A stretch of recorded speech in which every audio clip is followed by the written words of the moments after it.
2 பேதுருல முதல் அதிகாரத்துல 2வது வசனத்தை வாசிப்போம். தேவனையும் நம்முடைய கர்த்தராகிய இயேசுவையும் அறிகிற அறிவினால் உங்களுக்கு கிருபையும் சமாதானமும் பெருக கடவது. ஆமென். ஆமென்.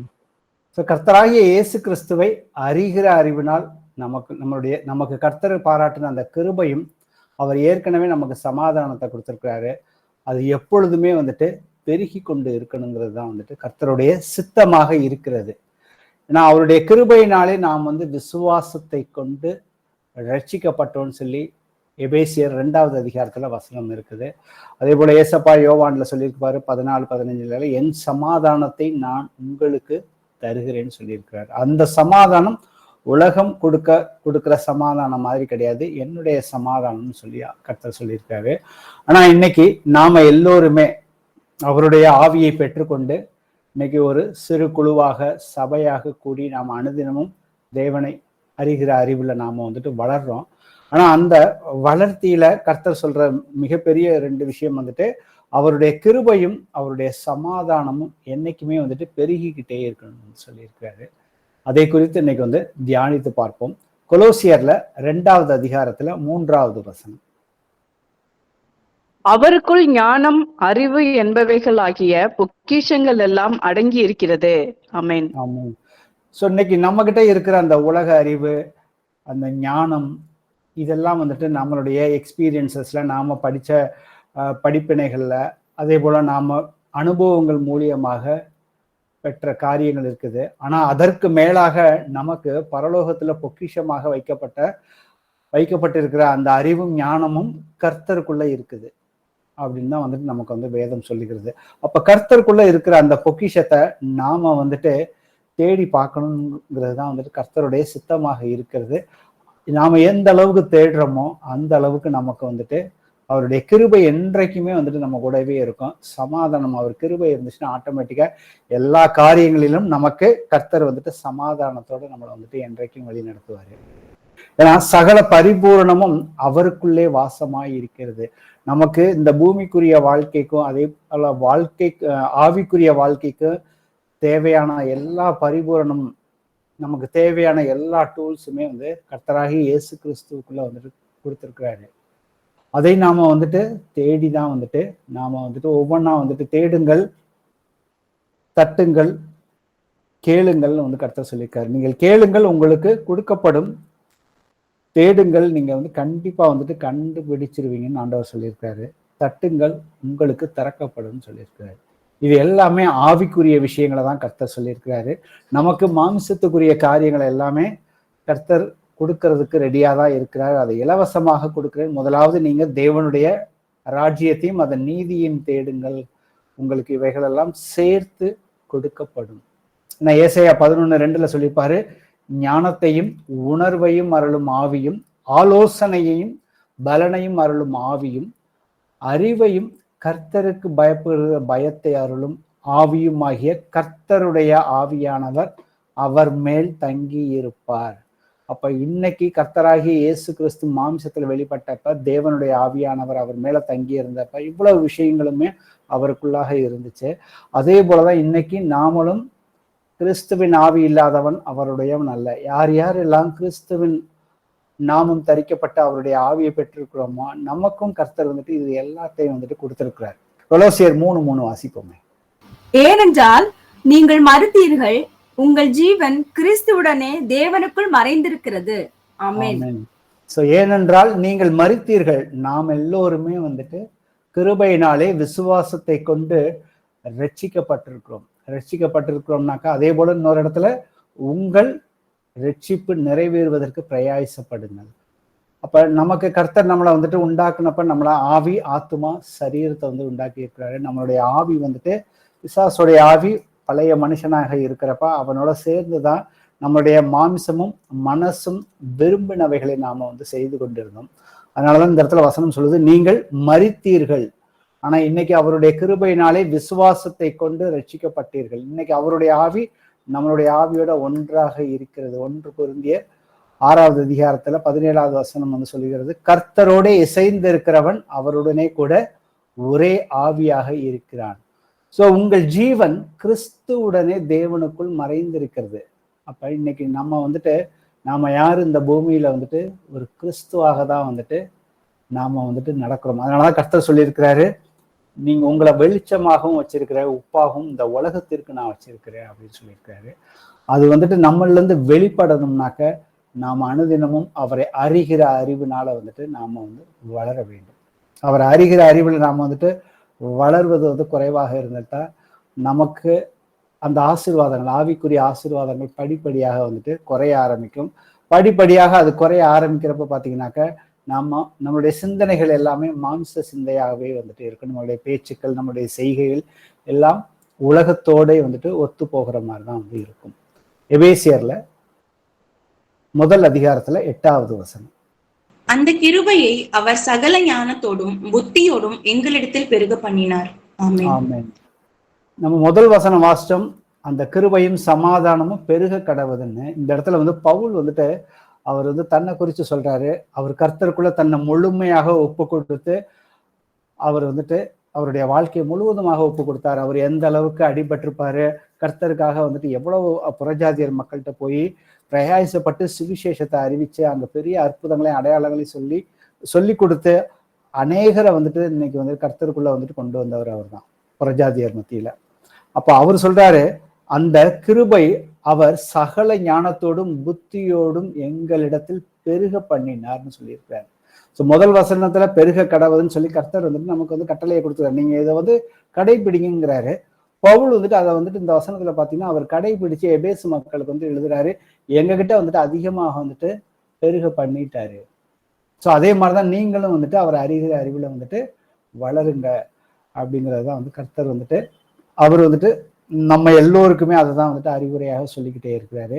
ஏன்னா ஒன்றான மெய்தேவனாகிய உம்மையும் நீர் அனுப்பினவராகிய இயேசு கிறிஸ்துவையும் அறிவதே நித்திய ஜீவன். ஸோ அவர் அறிகிற அறிவினால நாம வளர்றப்ப கிருபையும் சமாதானம் பெருக கடவுதுன்னு போட்டிருக்கு. அதுல நாம நிலைச்சு நின்று நாம வந்துட்டு வளர்ந்துகிட்டே வந்தோம்னாக்கா அவர் அருகில நமக்கு வந்து நித்திய ஜீவன் வந்துட்டு உறுதியாக உண்டுன்னு சொல்லி இந்த வசனம் வந்து நமக்கு வந்துட்டு சொல்லுகிறது. மத்தேயுல 5:45 வாசிப்போமே. இப்படி செய்வதினால் நீங்கள் பரலோகத்தில் இருக்கிற உங்கள் பிதாவுக்கு புத்திரராய் இருப்பீர்கள். அவர் தீயோர் மேலும் நல்லோர் மேலும் தமது சூரியனை உதிக்க பண்ணி நீதி உள்ளவர்கள் மேலும் அநீதி உள்ளவர்கள் மேலும் மழையை பெய்ய பண்ணுகிறார். ஆமென். ஆமென்.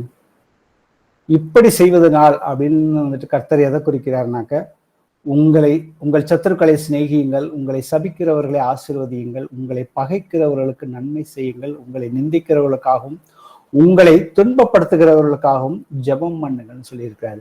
ஸோ இந்த மாதிரியான ஆவிக்குரிய காரியங்களை நாம மாமிசத்துல இருக்கும் பொழுது நம்மளுடைய பகையாளிகள், எதிராளிகள், இந்த மாதிரி பிதாவானவர் எப்படி வந்துட்டு மாமிசத்துல வெளிப்பட்டு நம்ம பாவத்துக்காக சிலுவையில மரிக்கும் பொழுது இயேசு கிறிஸ்து சிலுவையில தொங்கி பிதாவே இவர்கள் செய்கிறது என்னதென்று தெரியாமல் செய்கிறார்கள், இவர்களை மன்னியும்னு சொன்னாரு. அதே போலதான் வந்து ஏசப்பா வந்துட்டு நம்மளையும் வந்துட்டு செய்ய சொல்கிறார். இப்படி நாம செய்ய ஆரம்பிச்சோம்னாக்க நாம வந்துட்டு முதல்ல வந்துட்டு தேவனுடைய புத்திரர்களாக இருப்போம்னு வந்து சொல்லியிருக்காரு. அதே போல இன்னொரு இடத்துல பாத்தீங்கன்னா, அவர் தீயோர் மேலும் நல்லோர் மேலும் தமது சூரியனை உதிக்க பண்ணி நீதியுள்ளோர் மேலும் அநீதியுள்ளோர்கள் மேலும் மழையை பொழிய பண்ணுகிறார். அப்ப இன்னைக்கு வந்துட்டு கர்த்தராகிய இயேசு கிறிஸ்துவை சொந்த இரட்சகராக ஏற்றுக்கொள்ளாத மக்கள் தான் இன்னைக்கு வந்துட்டு உலகத்துல அதிகமாக இருக்கிறாங்க. ஆனா அவர்களுக்கும் என்ன சொல்றாரு ஆண்டவர் வந்துட்டு, தமது சூரியனை உதிக்க பண்ணி இந்த வானத்தையும் பூமியையும் சகல எல்லாவற்றையுமே நம்ம கண்கள்ல பாக்குற அத்தனையுமே, கண்ணுக்கு தெரியாத அத்தனையுமே கர்த்தர் தான் வந்துட்டு படைத்தார். அதன் மூலியமாக இன்னைக்கு எல்லோருக்குமே நல்லோர் மேலும் தீயோர் மேலுமே அவர்கள் வந்துட்டு எல்லா விதமான நன்மையான காரியங்களையும் வந்துட்டு அவர்கள் வந்துட்டு கர்த்தரிடத்தில் தான் வந்து பெற்றுக்கொள்கிறார்கள். இன்னும் வந்து அவர்களை கர்த்தரை வந்துட்டு சொந்த இரட்சகராக ஏற்றுக்கொள்ளாத அநேக கோடி மக்கள் இன்னைக்கு உலகத்துல வந்துட்டு இருக்கிறார்கள். ஆனா அவர்களும் வந்துட்டு ஆசீர்வாதத்தை பெற்றுக்கொண்டாலும் அந்த முதல் வசனத்துல சொன்னபடி அவரை அறிகிற அறிவினால் உங்களுக்கு கிருபையும் சமாதானமும் பெருக கடவுதுனாக்கா அவர்களுடைய வாழ்க்கையில வந்துட்டு ஒரு 90% வரைக்கும் வேணா வந்துட்டு அந்த கிருபை இருக்கலாம், அவர்களுக்கு வந்துட்டு ஒரு சமாதானம் இருக்கலாம். ஆனா வெறுமைதான் வந்துட்டு யாருக்கிட்ட வேணாலும் போய் கேட்டு பார்த்தாலும் ஏதாவது ஒரு காரியத்துல அவர்களுடைய இருதயத்துக்குள்ள வந்துட்டு வெறுமைதான் வந்துட்டு இருக்கும். ஏன்னா தமது சூரியனைன்னு வந்து கர்த்தர் சொல்லியிருக்காரு. வாசிப்போமே பிரசங்கியில முதல் அதிகாரத்துல 3-4 வசனங்களை வாசிங்க. சூரியனுக்கு கீழே மனுஷன் படுகிற எல்லா பிரயாசத்தினாலும் அவனுக்கு பலன் என்ன? ஒரு சந்ததி போகிறது, மறு சந்ததி வருகிறது, பூமியோ என்றைக்கும் நிலைத்திருக்கிறது. ஆமென். ஆமென். இன்னைக்கு நாம எல்லோருமே மனுஷர் படுகிற எல்லா பிரயாசத்திலும் அவனுக்கு பலன் என்னன்னு வந்துட்டு சூரியனுக்கு கீழே வந்துட்டு இதுதான் வந்துட்டு நடக்குது. மனிதர்கள் வந்துட்டு தங்களுடைய உணவு தேவைகளுக்காகவும் அதற்கப்புறம் தங்களுடைய பெருமைக்காகவும் மற்ற உலக லௌகீகத்துல இன்னைக்கு வந்துட்டு இந்த உலகம் வந்து பிதாவானால் தான் உண்டானது. ஆனா அதுல உள்ளவைகள் எல்லாமே வந்துட்டு பிதாவானால் வந்துட்டு உண்டாகவில்லை. ஆனா கர்த்தர் அதை வந்துட்டு அனுமதிச்சிருக்கிறார். ஏன்னா மனிதனுடைய இஷ்டத்துக்கு அதை வந்து விட்டுட்டார். ஆனா அந்த வாழ்க்கை சக்கரம் என்ன சொல்லுதுங்கன்னா பாத்தீங்கன்னாக்கா, ஒரு சந்ததி போகிறது, மறு சந்ததி வருகிறது, பூமியோ என்றென்றைக்கும் நிலைத்திருக்கிறது. அப்போ மனிதனுக்கு வந்துட்டு என்னைக்கு பிறப்பு இருக்குதோ அதே போல இறப்பும் வந்துட்டு உண்டுன்னு வந்து சொல்லியிருக்காரு. ஆனா அவன் படுற இவ்வளவு பிரயாசத்திலும் அவனுக்கு என்ன பலன்னு சொல்லி யார் கேள்வி கேட்கறது?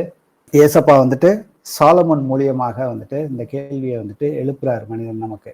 வாசிப்போமே, பிரசங்கில 2வது அதிகாரத்துல 9 முதல் 11 வரைக்கும். எனக்கு முன் எருசலேமில் இருந்த எல்லாரை பார்க்கிலும் நான் பெரியவனும் திரவிய சம்பன்னனும் ஆனேன். என் ஞானமும் என்னோட கூட இருந்தது. என் கண்கள் இச்சித்தவைகளில் ஒன்றையும் நான் அவைகளுக்கு தடை பண்ணவில்லை.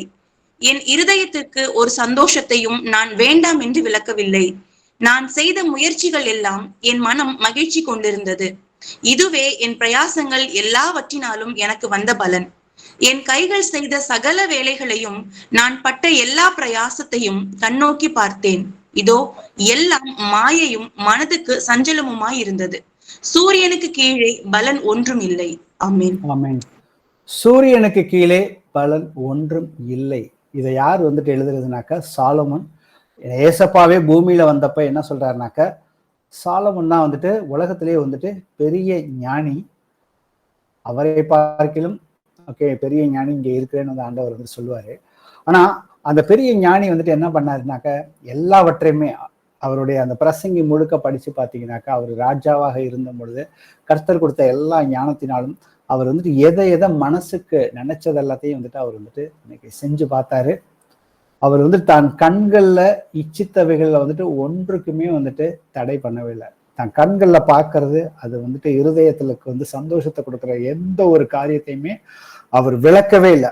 எல்லாத்தையும் தான் அவர் வந்துட்டு ஒண்ணு விடாம வந்துட்டு அவர் வந்துட்டு அனுபவிச்சார். அவர் வந்து மாளிகையை கட்டின விஷயங்களாக இருக்கட்டும், தோட்டங்கள், துறவுகள் மற்றும் அவர்கள் வீட்டுல இருந்த வேலையாட்கள், அந்த ராஜ்யத்துல இருந்த வீரர்கள், எல்லா காரியங்களும் அவர் இருந்தப்ப இஸ்ரேல் தேசம் வந்துட்டு முழு சமாதானம் வந்து அங்க வந்துட்டு கர்த்தர் வந்து என்ன வாக்குத்தத்தம் வந்துட்டு அவருடைய அவங்க அப்பாவுக்கு தாவீதுக்கு வாக்குத்தத்தம் பண்ணி கொடுத்தாரோ அந்த நாட்கள்ல 40 வருஷமும் அந்த முழு சமாதானமும் அங்க இருந்துச்சு.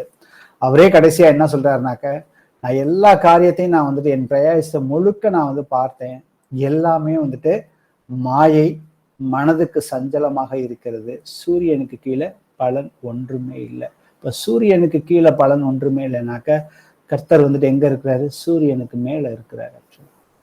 ஸோ அப்ப அங்க கண்டிப்பா வந்துட்டு பலன் உண்டு, ஏதோ ஒண்ணு இருக்குது கண்டிப்பா.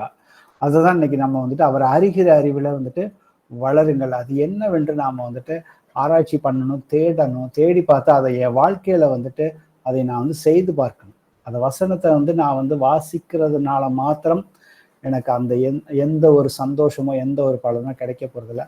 அதை செய்கிறவர்கள் மாத்திரமே வந்துட்டு எல்லா காரியமும் எல்லா வாக்கு தத்தங்களும் வந்துட்டு அவர்கள் வந்துட்டு அவர்களுடைய வாழ்க்கையில வந்துட்டு பலிக்கும். கர்த்தர் கொடுத்த வாக்கு தத்தங்கள் அத்தனையுமே வந்துட்டு வந்து சேரும். பிரசங்கி 3:9 அதுக்கப்புறம் வந்துட்டு 12-15 வரைக்கும் தொடர்ந்து வாசி. வருத்தப்பட்டு பிரயாசப்படுகிறவனுக்கு அதனால் பலன் என்ன? மகிழ்ச்சியா இருப்பதும் உயிரோடு இருக்கையில் நன்மை செய்வதுமே அல்லாமல் வேறொரு நன்மையும் மனுஷனுக்கு இல்லை என்று அறிந்தேன். அன்றியும் மனுஷர் யாவரும் புசித்து குடித்து தங்கள் சகல பிரயாசத்தின் பலனையும் அனுபவிப்பது தேவனுடைய அனுக்கிரகம். தேவன் செய்வது எதுவோ அது என்றைக்கும் நிலைக்கும் என்று அறிவேன். அதனோடே ஒன்றும் கூட்டவும் கூடாது, அதிலிருந்து ஒன்றும் குறைக்கவும் கூடாது. மனுஷர் தமது சமூகத்தில் பயந்திருக்கும்படி தேவன் இப்படி செய்து வருகிறார். முன் நடந்ததே இப்பொழுதும் நடக்கிறது. இனி நடக்கப் போகிறதும் முன்னமே நடந்தது. நடந்ததையோ தேவன் விசாரிப்பார். ஆமென். மகிழ்ச்சியா இருப்பதும் உயிரோடு இருக்கையில் நன்மை செய்வதும், இந்த 2 விஷயம் தான் வந்து கர்த்தர் வந்துட்டு மனுஷனுக்கு வந்துட்டு நியமிச்ச காரியமே. வேற எதுவுமே கிடையாது. அவன் என்னைக்குமே மகிழ்ச்சியாக இருக்கணும். அனுதினமும் உயிரோடு இருக்கையில் அவன் வந்து நன்மையான காரியங்களை மாத்திரம்தான் வந்துட்டு செய்ய முடியும்.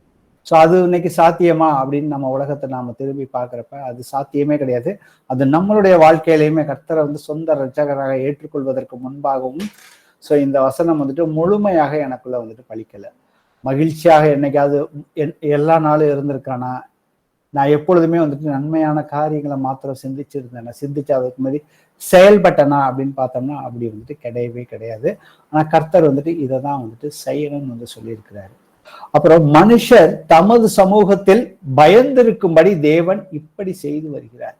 எதற்காக அவர் தமது சமூகத்துல வந்து பயந்து இருக்கணும் அப்படின்னு பாத்தீங்கன்னாக்கா, கர்த்தர் வந்துட்டு மனுஷனை வந்துட்டு தன்னுடைய சாயலாக தான் வந்துட்டு படைச்சாரு. அவனை வந்துட்டு ஆணும் பெண்ணுமாக தேவ சாயலாக தான் வந்துட்டு சிருஷ்டித்தார். அப்போ அவருடைய சாயல் தான் நமக்கு இருக்கு. கர்த்தர் ஆவியாக இருக்கிறார். கர்த்தர் நமக்கு வந்துட்டு ஆவி, ஆத்துமா, சரீரத்தை கொடுத்துட்டார். தேவனுக்கும் இருதயம் இருக்கு, அவருக்கும் ஆத்துமா இருக்குது.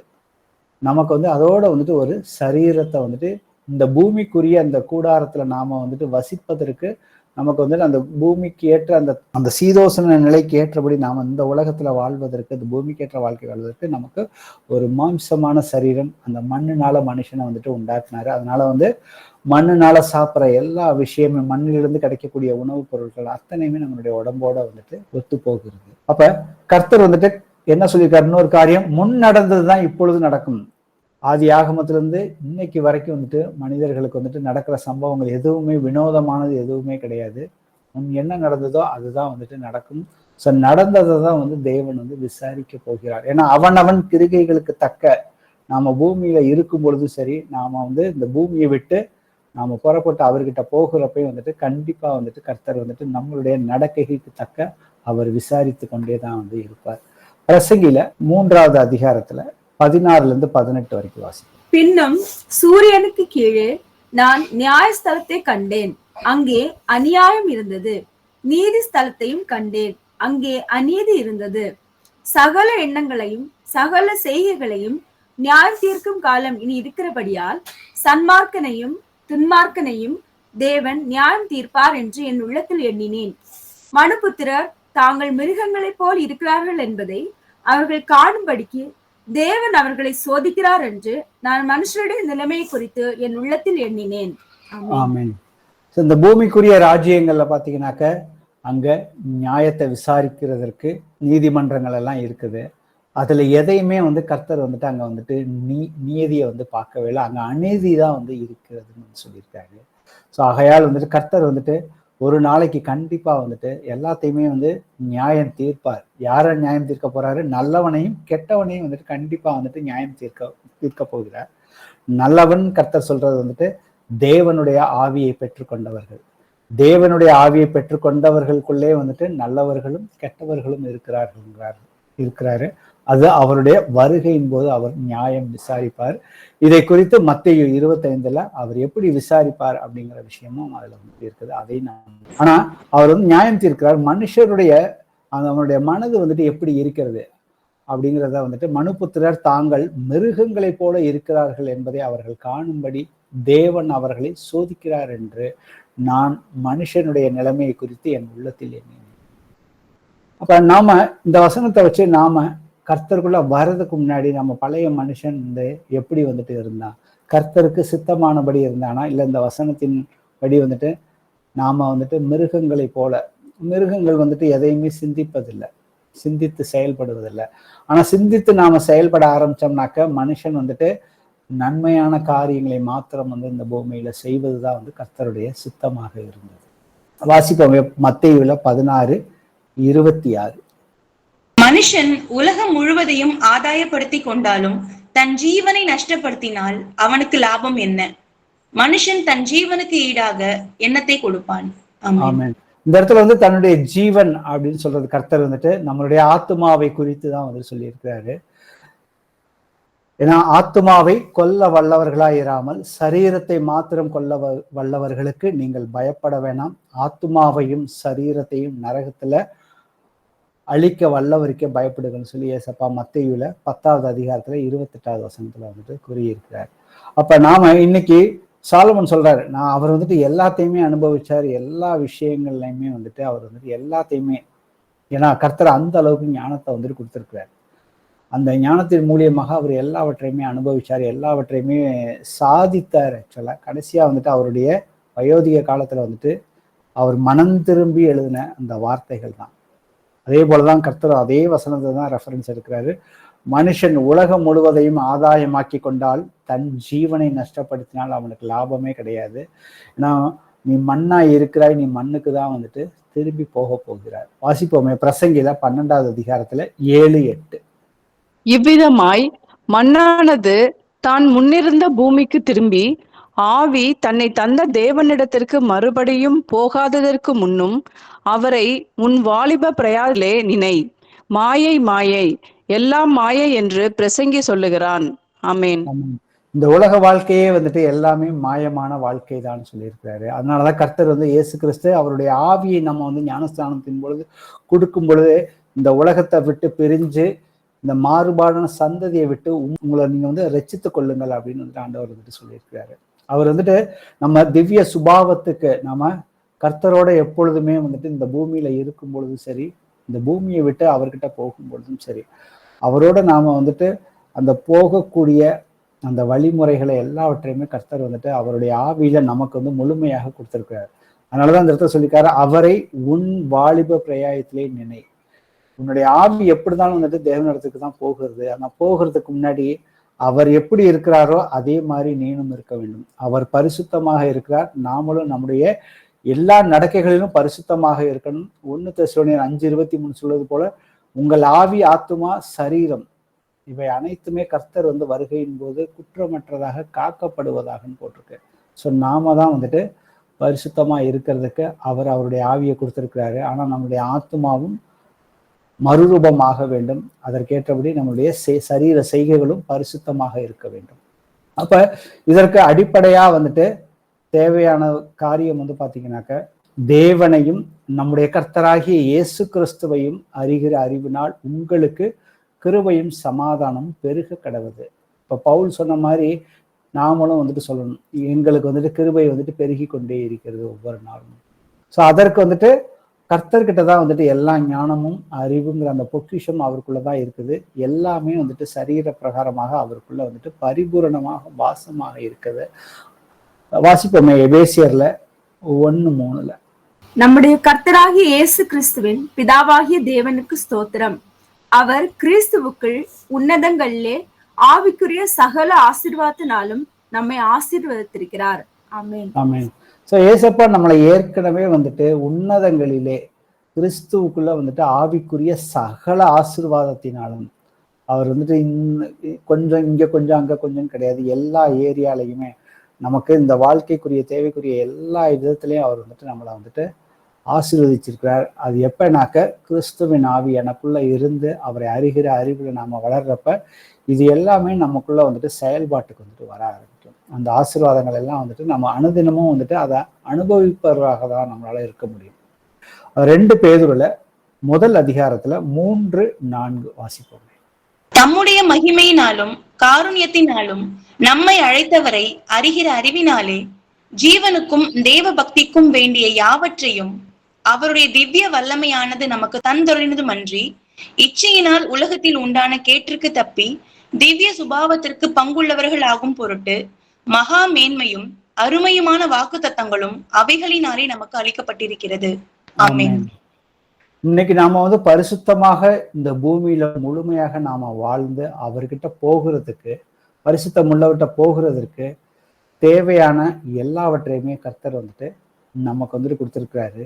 இது எப்பனாக்க இயேசு கிறிஸ்துவை நாம வந்துட்டு எவ்வளவு அதிகமாக அறிந்து கொள்கிறோமோ அவ்வளவு அதிகமாக வந்துட்டு தேவனால் கூடாத காரியம் ஒன்றுமே இல்லைன்னு சொல்லி நமக்கு வந்துட்டு ஏசப்பா வந்துட்டு பூமியில வந்துட்டு பேதுரு கேட்கிறப்ப சொல்லுவார். அதை வந்துட்டு நாம வந்துட்டு எப்படி அந்த ஆண்டவர் அதை சொல்றாரு, அது எப்படி அந்த தேவனால் கூடாத காரியம் வந்துட்டு எதுவுமே இல்லை, அது என் வாழ்க்கையில வந்துட்டு எப்படி வந்துட்டு அது மேனிஃபெஸ்ட் ஆகும் அப்படிங்கிற அந்த விஷயத்த நாம் அவரை அறிகிற அறிவில் தான் வந்துட்டு வளரும் பொழுது தான் வந்துட்டு அது வந்து ப்ராக்டிக்கலாக நமக்கு வந்துட்டு அது அப்ளை ஆகும்.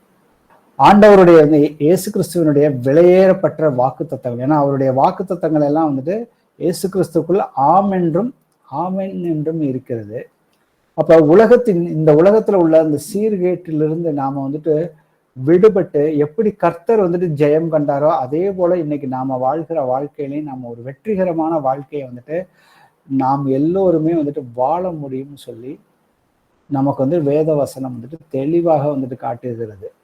அப்போஸ்தலர் 27, 26, 27, 28 வாசிச்சு பார்த்தீங்கன்னா, அவர் அந்த ராஜா கிட்டே, அந்த ராஜ்யங்கள்ல இருக்கிற மந்திரிகள் முன்னாடி, கவர்னர் முன்னாடி அவர் வந்துட்டு இயேசுவை குறித்து வந்து பேசுறப்ப வந்து சொல்லுவாரு, ராஜா கேட்பாரு, நீ என்னையவே கொஞ்சம் குறையே இருக்கிற, நீ என்னையவே கிறிஸ்தவனை மாத்த பாக்குறியா அப்படின்னு கேட்கிறப்ப பவுல் சொல்லுவாரு, என்னுடைய கட்டுகள் தவிர நீங்க வந்துட்டு என்னை போல வந்துட்டு மாறுங்கள், நீங்க வந்துட்டு நான் எப்படி கிறிஸ்துவ ஃபாலோ பண்ணணும் அதே போல நீங்களும் வந்துட்டு ஃபாலோ பண்ணுங்க அப்படின்னு சொல்றாரு.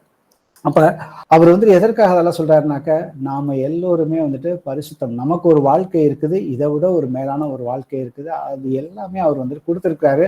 அதை நாம வந்துட்டு அறியாம நாம இருந்துட்டோம்னாக்க நாம வந்து இயேசு கிறிஸ்துவின் ஆவியை பெற்றுக்கொண்டும் நாம வந்து நம்ம ஜீவனை வந்துட்டு இழந்துடக்கூடாது.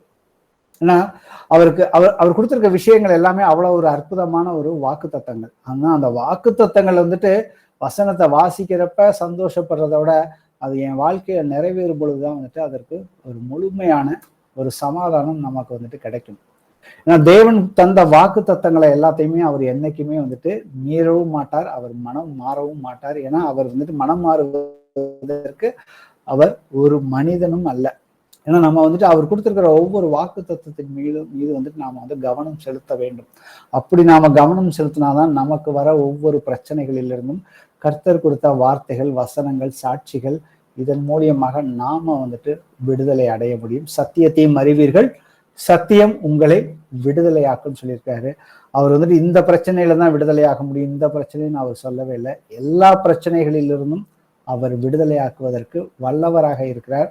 ஆனா அது ஏன் என் வாழ்க்கையில வந்துட்டு பர்ஃபெக்டா நடக்க மாட்டேங்குது அப்படிங்கிறத நாம தான் வந்துட்டு அவருடைய வசனத்தை வச்சு நாம தேட ஆரம்பிக்கணும். நம்ம வந்துட்டு நம்மளை வந்து தாழ்த்தணும் அவர் முன்னாடி. அப்படி தாழ்த்துற பொழுதுதான் வந்துட்டு கர்த்தருடைய சத்தத்தை நாம வந்துட்டு சரியா வந்துட்டு கவனிக்க முடியும். ஏன்னா மார்க் 10:27 இயேசு அவர்களை பார்த்து, மனுஷரால் இது கூடாததுதான், தேவனால் கூடாததல்ல, தேவனாலே எல்லாம் கூடும் என்றார். ஸோ அப்ப தேவனால கூடாத காரியம் வந்து ஒன்றுமே இல்லை. ஆனா இன்னைக்கு எனக்கு வந்துட்டு ஒரு சாத்தியமற்ற ஒரு சூழல் வந்துட்டு எனக்கு இருக்குது. ஆனா இன்னைக்கு இருக்கிற அந்த அசாத்தியமான அந்த சூழலுக்கு வந்துட்டு சாத்தியமற்றதா சூழலா வந்து மாறணும், அந்த பிரச்சனைகள் சரியாகணும்னாக்க அந்த அசாத்தியமான சூழலுக்குள்ள போனா மட்டும்தான் அது வந்து கர்த்தர் மூலியமாக அதுல நாம ஜெயம் கொள்ளும் பொழுதுதான் வந்துட்டு அது கர்த்தருக்கு வந்துட்டு மகிமையை உண்டாக்குறதுக்கு மகிமை வந்து வருகிறது. ஏன்னா அவர் வந்துட்டு அதிசயங்களை நடத்துகிறவர். ஏன்னா அவருடைய நாமமே வந்துட்டு அவர் நாமம் அதிசயமானவர்னு சொல்லி ஏசாயா 9:6 வந்து சொல்லுகிறது. அந்த நாமம் தான் இயேசு கிறிஸ்துவின் நாமம். அந்த நாமத்துக்குள்ளதான் வந்துட்டு எல்லா அதிகாரமும் வல்லமையும் வந்துட்டு கர்த்தர் வந்துட்டு அவருடைய நாமத்தை விசுவசிக்கிறவர்களுக்கு வந்துட்டு கொடுத்துட்டு போயிருக்காரு. 2 பேதுருல 1:9 வாசிப்போமே. இவைகள் இல்லாதவன் எவனோ அவன் முன் செய்த பாவங்களற தான் சுத்திகரிக்கப்பட்டதை மறந்து கண் சொருகி போன குருடனாய் இருக்கிறான். ஆமேன், ஆமேன். இவைகள் இல்லாதவன் எவனோ அப்படின்னு சொல்லி ஒரு லிஸ்ட் இதுக்கு மேல வந்துட்டு ஒரு 8 விஷயங்களை குறித்து வந்து கர்த்தர் சொல்லியிருக்காரு. அதை நாம பார்ப்போம். ஆனா அந்த காரியங்களை வந்துட்டு கர்த்தர் அறிவில் நாம வளராம இருந்தோம்னாக்க நாம ரட்சிப்புக்குள்ள வந்தோம், நாம வந்து பாவத்துல போய் விழுந்துருவோம். அப்படி நாம பாவத்துல போய் விழுந்தோம்னாக்கா அவன் எப்பேற்பட்டவனா இருக்கிறானாக்க கண் சொருகி போன குருடனாக இருக்கிறான்னு வந்துட்டு வசனம் வந்து சொல்லியிருக்குது. அப்ப 2 விஷயம் அந்த கண் சொருகி போனவனை குறித்து நம்ம பாக்குறப்ப பாத்தீங்கன்னாக்க, ஒரு காரியம் வந்து பாத்தீங்கன்னா நம்மளுடைய கண்களுக்கு தெரியாமல் இருப்பது வந்துட்டு ஒரு வகையான நம்ம பிரச்சனைகள், நமக்கு முன்னாடி நடக்கிற சம்பவங்கள், அது நமக்கு தெரியாத ஒரு விஷயமா கூட இருக்கலாம். 2வது காரியம் வந்து பாத்தீங்கன்னாக்க, தெரிந்து நமக்கு நல்லாவே தெரிய ஆரம்பிக்கும். தெரிய ஆரம்பிக்கிறப்ப திரும்பி பார்க்காமலேயோ கவனிக்காமையோ விடுவது பார்த்தீங்கன்னா இன்னொரு வகை. இந்த 2வது வகையை சேர்ந்ததை பார்த்தீங்கன்னாக்க, அந்த பெருமைங்கிற ஒரு காரியம் வந்துட்டு அது நம்மளை வந்துட்டு ஒரு குருட்டாட்டத்துக்குள்ள வந்துட்டு கொண்டு போகும். அப்ப அந்த பெருமை வந்துட்டு உள்ள இருக்கிறப்ப நம்மளுடைய ஆவிக்குரிய வாழ்க்கையை பார்த்தீங்கன்னாக்கா அது கொஞ்சம் அப்படியே தள்ளி வச்சுட்டு நம்மளுடைய கவனத்தை முழுக்க வந்துட்டு அந்த உலகத்தை நாடி, அந்த லௌகீகத்தை நாடி பெருமை வந்துட்டு ஓட வைக்கும். ஸோ நாம வந்துட்டு முயற்சி பண்ணாமலே வந்துட்டு பெருமையை வந்துட்டு தேடி போகலாம். அது ரொம்ப எளிமையான காரியம். பெருமை உள்ளவனுக்கு தேவன் எப்பொழுதுமே எதிர்த்து நிற்கிறார். அந்த வசனமும் நமக்கு தெரியும். நாம எந்த ஒரு காரியமும் செய்யாம நாம வந்து பாத்தீங்கன்னாக்க பெருமையில போய் விழலாம், எந்த ஒரு எஃபர்ட்டுமே இல்லாம. ஆனா வேதம் நமக்கு என்ன சொல்லியிருக்குனாக்க, நமக்கு நியமித்து இருக்கிற ஓட்டத்திலே பொறுமையோட ஓடக்கடவோம் சொல்லியிருக்கிறார். கர்த்தர் நமக்கு கொடுத்துருக்க அந்த ஓட்டத்தை வந்துட்டு நிதானிச்சு பார்க்கணும். நமக்கு நியமித்து இருக்கிற ஓட்டத்துல வந்துட்டு பொறுமை மட்டும் கிடையாது, அதோட வந்துட்டு கடுமையான ஒரு ஆவிக்குரிய அந்த முயற்சியும் நமக்கு தேவை, கவனமும் வந்துட்டு தேவை. பெருமையான ஓட்டத்திற்கு இதுல எதுவுமே நமக்கு வந்துட்டு தேவையில்லைன்னு வந்துட்டு, ஏன்னா பெருமையா இருக்கிறதுக்கு, ஏன்னா நம்ம அந்த பழைய வாழ்க்கையில் நம்ம நிதானிச்சு பார்த்தோம்னாக்க நம்ம பெருமையா இருக்கிறதுக்கு பெரிய வந்துட்டு எஃபர்ட் எல்லாம் போட தேவையில்லை. ஆட்டோமேட்டிக்கா பெருமைக்குள்ளேயே தான் நாம வந்துட்டு ஏதாவது ஒரு காரியத்துல சுத்திக்கிட்டே இருந்தோம். ஆனா இன்னைக்கு வந்து அந்த பெருமையை விட்டு நம்ம வெளியில வரணும்னாக்க நமக்குள்ள வந்துட்டு அந்த கர்த்தருடைய வசனத்தின் மூலியமாக நாம வந்துட்டு பயிற்சி முயற்சி செஞ்சா மட்டும்தான் பெருமையை வந்துட்டு நம்மளை விட்டு எல்லா காரியங்களுமே, அது எதுவாக வேணா இருக்கலாம், அது வந்து நம்மளை விட்டு வந்துட்டு வெளியில போக முடியும். இன்னைக்கு எவ்வளவு, அதுக்கு ஒரு நல்ல உதாரணம் நம்ம பார்த்தோம்னாக்க, இன்னைக்கு ஆவிக்குரிய வாழ்க்கையில எவ்வளவோ போதகர்கள் இன்னைக்கு உலகத்துல எடுத்துக்கிட்டோம்னாக்க, பெரிய பெரிய போதகர்கள் வந்து அவங்க ஆரம்பிச்சப்ப வந்து அழகா ஆரம்பிச்சாங்க.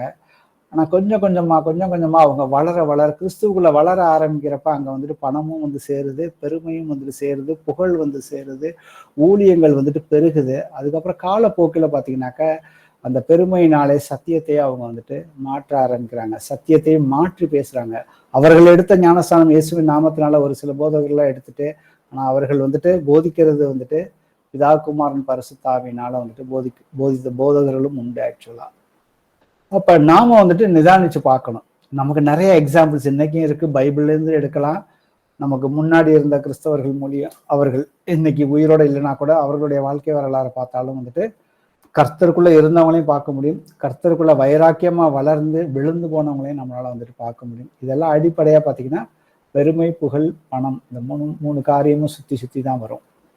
அப்ப நாம வந்துட்டு எந்த ஒரு காரியத்திலையும் கர்த்தர் வந்துட்டு விழுந்து போகக்கூடாது. எதுக்கு விழுந்து போகக்கூடாதுன்னு கர்த்தர் திருப்பி எச்சரிப்பு கொடுக்குறாருன்னா வாசிப்போமே, ரோமர்ல 8:29. தம்முடைய குமாரன் அநேக சகோதரருக்குள்ளே முதற் பேரானவராய் இருக்கும் பொருட்டு தேவன் எவர்களை முன்னறிந்தாரோ அவர்களை தமது குமாரனுடைய சாயலுக்கு ஒப்பாய் இருப்பதற்கு முன் குறித்திருக்கிறார். ஆமென். சோ கர்த்தர் இந்த இடத்துல ரெண்டு வார்த்தைகளை, எவர்களை முன் அறிந்தாரோ. அப்போ முன் அறிந்தாரோன்னா கர்த்தர் வந்துட்டு இந்த உலகத்தை உண்டாக்குறதுக்கு முன்னாடியே வந்துட்டு உலகத்தோட முடிவு என்னன்னு தெரியும், யாரெல்லாம் வந்துட்டு பரலோக ராஜ்யத்துக்குள்ள நுழைவார்கள்ங்கிறது அவருக்கு ஏற்கனவே தெரியும். ஸோ எவர்களை முன் அறிந்தாரோ அவர்களை தமது குமாரனுடைய சாயலுக்கு ஒப்பாய் இருப்பதற்கு முன் குறித்திருக்கிறார்.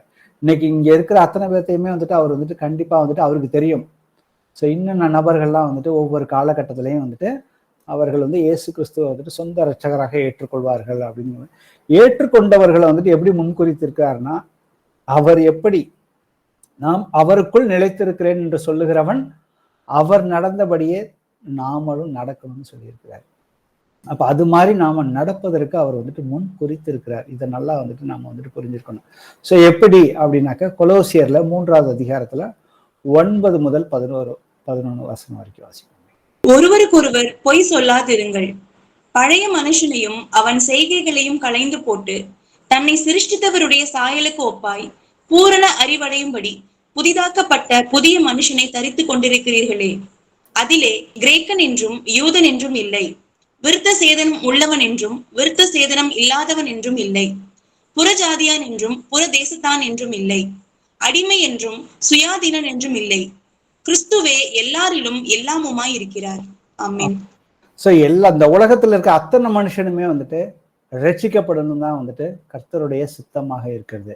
ஸோ அதனாலதான் இங்க எல்லாருடைய பேரையுமே அவர் வந்து மென்ஷன் பண்ணிக்கிறார். இங்க வந்து கிரேக்கன் என்றும் யூதன் என்றும், கிரேக்கனாக்க புறஜாதியர்களை குறிக்கிறதா, யூதன் என்று வந்து யூதர்கள் வந்துட்டு இஸ்ரவேல் மக்களை குறிக்கிறது தான். அப்ப விருத்த சேதனம் உள்ளவன் என்றும் விருத்த சேதனம் இல்லாதவன் என்றும் புறஜாதியன் என்றும் புற தேசாத்தனன் என்றென்றும் அடிமை என்றும் சுயாதீனன் என்றும் இல்லை, கிறிஸ்துவே எல்லோரிலும் எல்லாமும் இருக்கிறார். அப்ப இயேசு கிறிஸ்துவை சொந்த இரட்சகராக ஏற்றுக்கொண்டோம்னாக்க எல்லாருடைய சரீரத்திலேயே ஓடுறது ஒரே ரத்தம் தான். கர்த்தர் சொல்லிட்டாரு. அந்த இடத்துல வந்துட்டு வேறுபாடே கிடையாது. ஜாதி, மதம், அரசியல் ரீதியாக, இன ரீதியாக, நம்மளுடைய தோல்ல இருக்கிற கலர் வித்தியாசத்தின்படி பார்த்தீங்கன்னா எந்த ஒரு வித்தியாசம் பார்க்கக்கூடாது கிறிஸ்துவுக்குள்ள வந்துட்டு. ஏன்னா கிறிஸ்துவை ஏற்றுக்கொண்டவர்கள் அத்தனை பேருமே அவருடைய சரீரமாகிய சபைக்குள்ள வந்துட்டு ஒரு அவயமாக இருக்கும். இந்த சரீரத்துக்குள்ள ஒரு ரத்தம் தானே இருக்க முடியும். அப்போ ஒரு ஆவி தானே இருக்க முடியும். அந்த ஒரு ஆவி, அந்த ஒரு ரத்தத்துக்குள்ள தானே எல்லா அவயங்களுமே வந்துட்டு உயிரோடு வேலை செய்ய முடியும். அப்ப அங்க வந்து வித்தியாசம் பார்க்க கூடாது. ஆனா ஒவ்வொருத்தருக்கும் வந்துட்டு பொறுப்புகளை வந்துட்டு கொடுத்திருக்காரு. அந்த அவயத்துக்கு வந்துட்டு ஒவ்வொரு அவையும் ஒவ்வொரு வேலைகளை செய்யும். அந்த அவயங்கள் வேலை செய்யும் பொழுது பாத்தீங்கன்னாக்கா அது சரீர வளர்ச்சி அடையும். அந்த சரீரம் வந்து குன்றி போகாது, அது வளர்ந்து கொண்டேதான் வந்து போகும். ஸோ அதற்கு நாம என்ன செய்ய வேண்டும்னாக்க ஒருவருக்கொருவர் பொய் சொல்லாதிருங்கள். ஒரு எக்ஸாம்பிள் தான் ஆண்டவர் வந்துட்டு இந்த இடத்துல வந்து சொல்லியிருக்காரு. பழைய மனுஷன் அவன் செய்கைகளையும் களைந்து போட்டுன்னு சொல்லியிருக்காரு. நம்ம பழைய வாழ்க்கையில இருந்த எல்லா விஷயங்களையுமே வந்துட்டு கர்த்தருக்கு சித்தம் இல்லாத விஷயங்கள் எதுவாக இருந்தாலும் அதை எப்படி நாம கண்டுபிடிக்க முடியும்னாக்கா அவர் அறிகிற அறிவுல நாம அனுதினமும் அவருடைய வார்த்தைகளை வந்துட்டு படித்து பார்க்காதீங்க, ஆராய்ச்சி பண்ணி பாருங்க. எனக்கு ஒரு பிரச்சனை இருக்குனாக்கா அந்த பிரச்சனைக்குரிய வேத வாக்கியங்களை எடுத்துட்டு அதோட ஒத்த வசனங்கள், அது சாட்சிக்குரிய வசனங்கள், அதுக்கு சாட்சி வந்துட்டு யார் யார்கிட்ட இருக்குது, அந்த சாட்சிகளை ஒவ்வொருத்தரும் எப்படி வந்துட்டு அந்த பிரச்சனையை மேற்கொண்டார்கள் அப்படிங்கிறத வந்துட்டு நாம தேட ஆரம்பிச்சோம்னாக்க, ஏன்னா கர்த்தர் சொல்லியிருக்காரு, கேளுங்கள், தட்டுங்கள், தேடுங்கள், கண்டிப்பா உங்களுக்கு வந்துட்டு விடுதலை உண்டுன்னு சொல்லியிருக்கிறார். அப்ப அவருடைய சாயலுக்கு, தன்னுடைய குமாரனுக்கு சாயலாய் ஒப்பாய் இருப்பதற்கு முன் குறித்திருக்கிறார். அப்ப நம்முடைய நடக்கைகள் எல்லாவற்றிலுமே வந்துட்டு கரெக்டா இருக்கணும்னு சொல்லியிருக்கிறாரு. 2 பேதுருல 1:10 வாசிப்போமே. ஆகையால் சகோதரரே, உங்கள் அழைப்பையும் தெரிந்து கொள்ளுதலையும் உறுதியாக்கும்படி ஜாக்கிரதையாயிருங்கள். இவைகளை செய்தால் நீங்கள் ஒரு காலம் இடறி விழுவதில்லை. ஆமீன். இவைகளை செய்தால், இந்த இடத்துல வந்து ஆண்டவர் சொல்றாரு, சகோதரரே, உங்களை நான் கர்த்தர் வந்துட்டு என்ன சொல்றாரு, நீங்கள் என்னை தெரிந்து கொள்ளவில்லை, நான் தான் உங்களை தெரிந்து கொண்டேன்.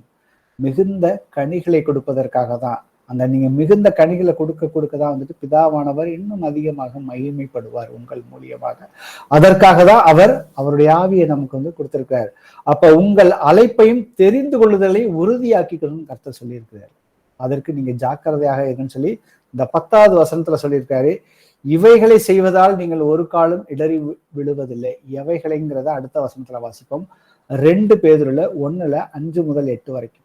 இப்படி இருக்க நீங்கள் அதிக ஜாக்கிரதை உள்ளவர்களாய் உங்கள் விசுவாசத்தோடு தைரியத்தையும், தைரியத்தோடு ஞானத்தையும், ஞானத்தோடு இச்சை அடக்கத்தையும், இச்சை அடக்கத்தோடு பொறுமையையும், பொறுமையோடு தேவ பக்தியையும், தேவ பக்தியோடு சகோதர சிநேகத்தையும், சகோதர சிநேகத்தோடு அன்பையும் கூட்டி வழங்குங்கள்.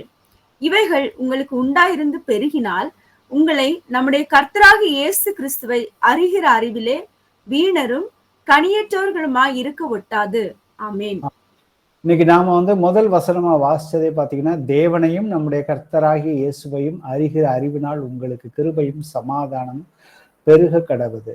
இங்க சொல்லி இருக்கிற இந்த 8 காரியங்கள், விசுவாசம், தைரியம், ஞானம், இச்சையடக்கம், பொறுமை, தேவ பக்தி, சகோதர சிநேகம், அன்பு, இந்த 8 காரியங்கள்ல வந்துட்டு நாம வந்துட்டு நிலைச்சு நின்று தேவனுடைய ஆவியினால வந்துட்டு நாம வந்துட்டு வளர ஆரம்பிச்சு அதுல எப்பொழுதுமே நிறைந்திருந்தால் அவருடைய கிருபையும் சமாதானமும் நமக்கு எப்பொழுதுமே வந்துட்டு பெருகி கொண்டேதான் இருக்கும். ரைட்டுங்களா?